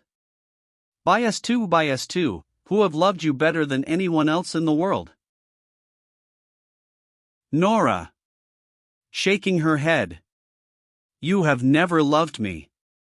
You have only thought it pleasant to be in love with me. Helmar. Nora, what do I hear you saying?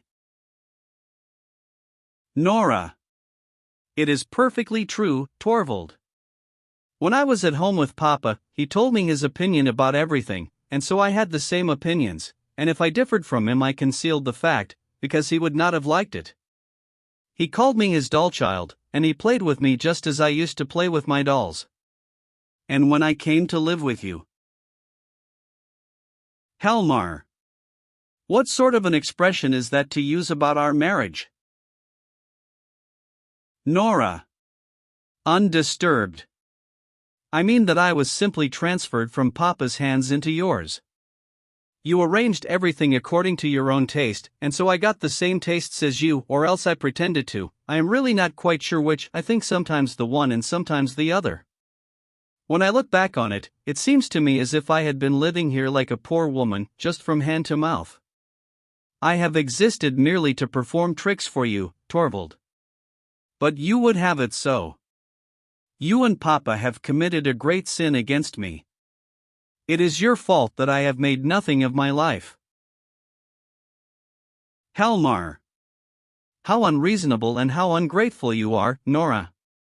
Have you not been happy here? Nora. No, I have never been happy. I thought I was, but it has never really been so. Helmar. Not happy. Nora. No, only merry. And you have always been so kind to me. but our home has been nothing but a playroom. I have been your doll wife, just as at home I was Papa's doll child, and here the children have been my dolls. I thought it great fun when you played with me, just as they thought it great fun when I played with them. That is what our marriage has been, Torvald. Hjalmar. There is some truth in what you say, exaggerated and strained as your view of it is. But for the future it shall be different. Playtime shall be over, and lesson time shall begin. Nora. Whose lessons? Mine, or the children's? Hjalmar. Both yours and the children's, my darling Nora. Nora. Alas, Torvald, you are not the man to educate me into being a proper wife for you. Hjalmar. And you can say that. Nora. And how am I fitted to bring up the children? Hjalmar. Nora. Nora. Didn't you say so yourself a little while ago, that you dare not trust me to bring them up? Hjalmar. In a moment of anger. Why do you pay any heed to that? Nora. Indeed, you were perfectly right. I am not fit for the task. There is another task I must undertake first. I must try and educate myself. You are not the man to help me in that. I must do that for myself. And that is why I am going to leave you now. Hjalmar. Springing up. What do you say? Nora. I must stand quite alone, if I am to understand myself and everything about me. It is for that reason that I cannot remain with you any longer. Hjalmar. Nora, Nora. Nora. I am going away from here now, at once. I am sure Christine will take me in for the night. Hjalmar. You are out of your mind. I won't allow it. I forbid you. Nora. It is no use forbidding me anything any longer. I will take with me what belongs to myself. I will take nothing from you, either now or later. Hjalmar. What sort of madness is this? Nora. Tomorrow I shall go home, to my old home. It will be easiest for me to find something to do there. Hjalmar. You blind, foolish woman. Nora. I must try and get some sense, Torvald. Hjalmar. To desert your home, your husband, and your children. And you don't consider what people will say. Nora. I cannot consider that at all. I only know that it is necessary for me. Hjalmar. It's shocking. This is how you would neglect your most sacred duties. Nora. What do you consider my most sacred duties? Hjalmar. Do I need to tell you that? Are they not your duties to your husband and your children? Nora. I have other duties just as sacred. Hjalmar.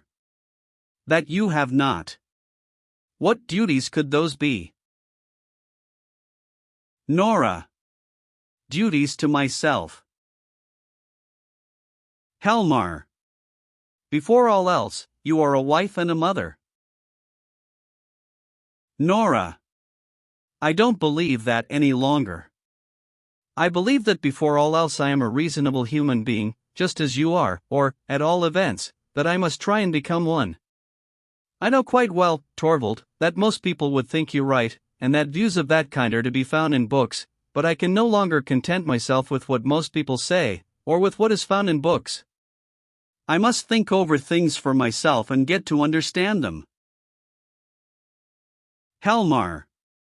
Can you not understand your place in your own home? Have you not a reliable guide in such matters as that? Have you no religion? Nora. I am afraid, Torvald, I do not exactly know what religion is. Helmar. What are you saying? Nora. I know nothing but what the clergyman said when I went to be confirmed. He told us that religion was this, and that, and the other. When I am away from all this, and am alone, I will look into that matter too. I will see if what the clergyman said is true, or at all events if it is true for me. Helmar. This is unheard of in a girl of your age. But if religion cannot lead you aright, let me try and awaken your conscience. I suppose you have some moral sense? Or, answer me, am I to think you have none? Nora. I assure you, Torvald, that is not an easy question to answer. I really don't know. The thing perplexes me altogether. I only know that you and I look at it in quite a different light. I am learning, too, that the law is quite another thing from what I supposed, but I find it impossible to convince myself that the law is right. According to it, a woman has no right to spare her old dying father, or to save her husband's life. I can't believe that. Helmar. You talk like a child. You don't understand the conditions of the world in which you live. Nora. No, I don't. But now I am going to try. I am going to see if I can make out who is right, the world or I. Helmar. You are ill, Nora, you are delirious. I almost think you are out of your mind. Nora.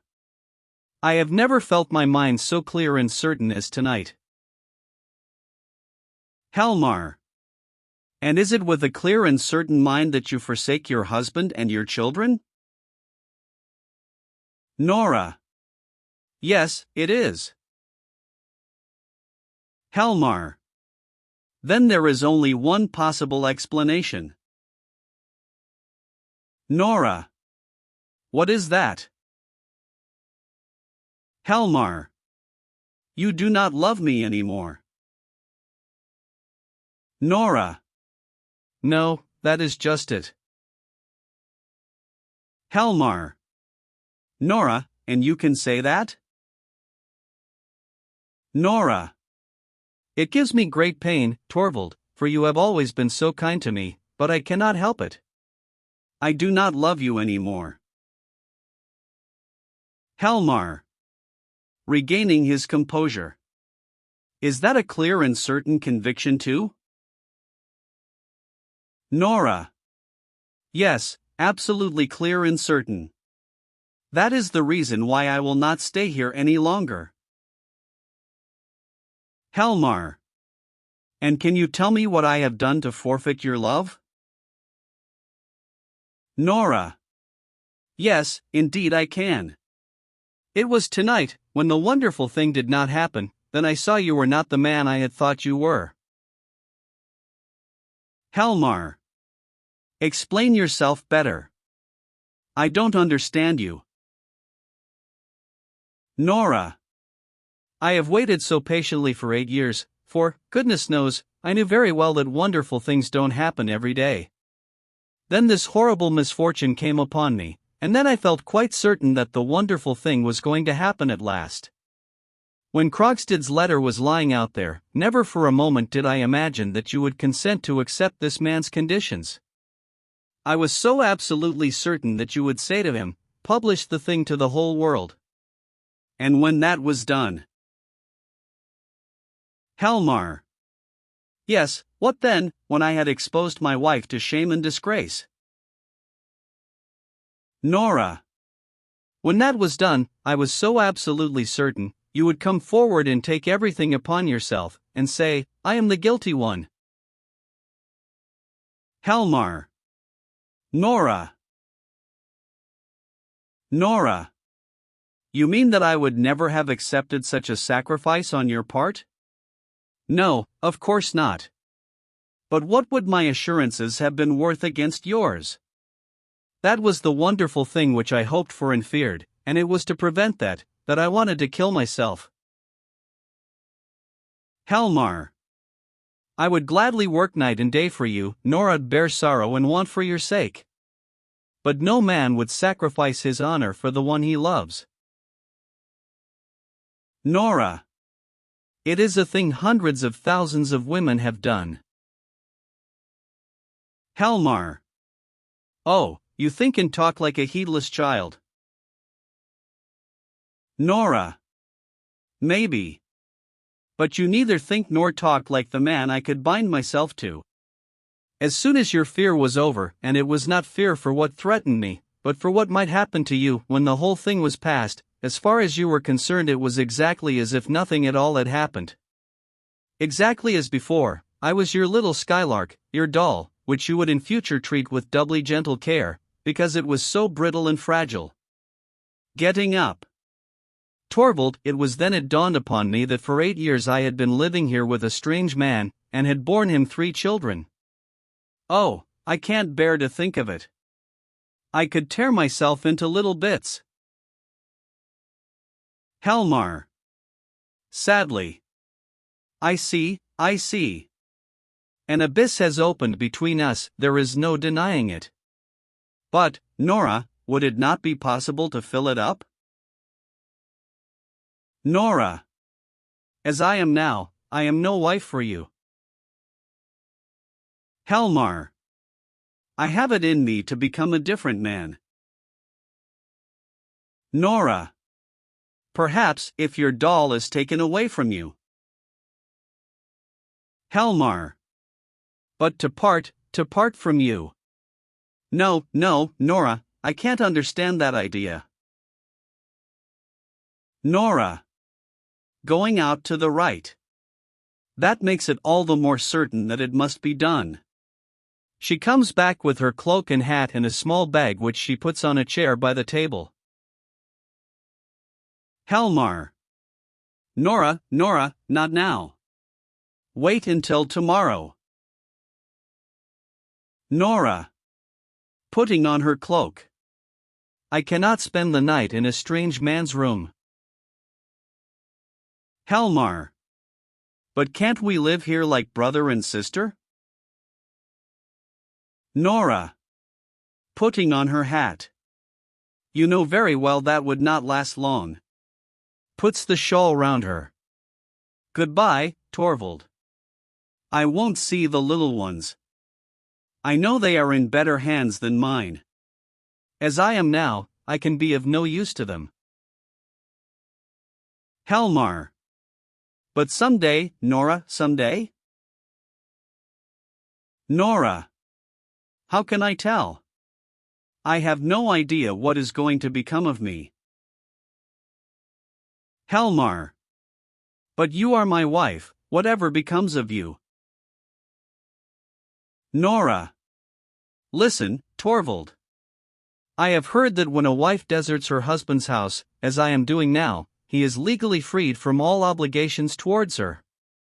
In any case, I set you free from all your obligations. You are not to feel yourself bound in the slightest way, any more than I shall. There must be perfect freedom on both sides. See, here is your ring back. Give me mine. Helmar. That too? Nora. That too. Helmar. Here it is. Nora. That's right.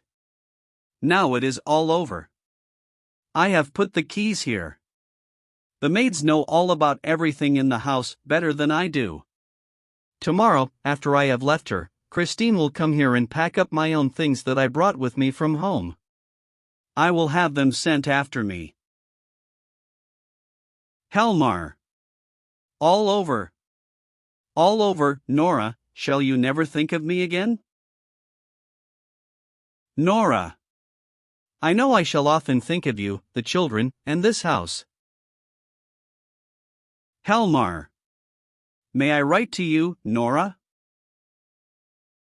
Nora. No, never. You must not do that. Helmar. But at least let me send you. Nora. Nothing, nothing. Helmar. Let me help you if you are in want. Nora. No. I can receive nothing from a stranger. Helmar.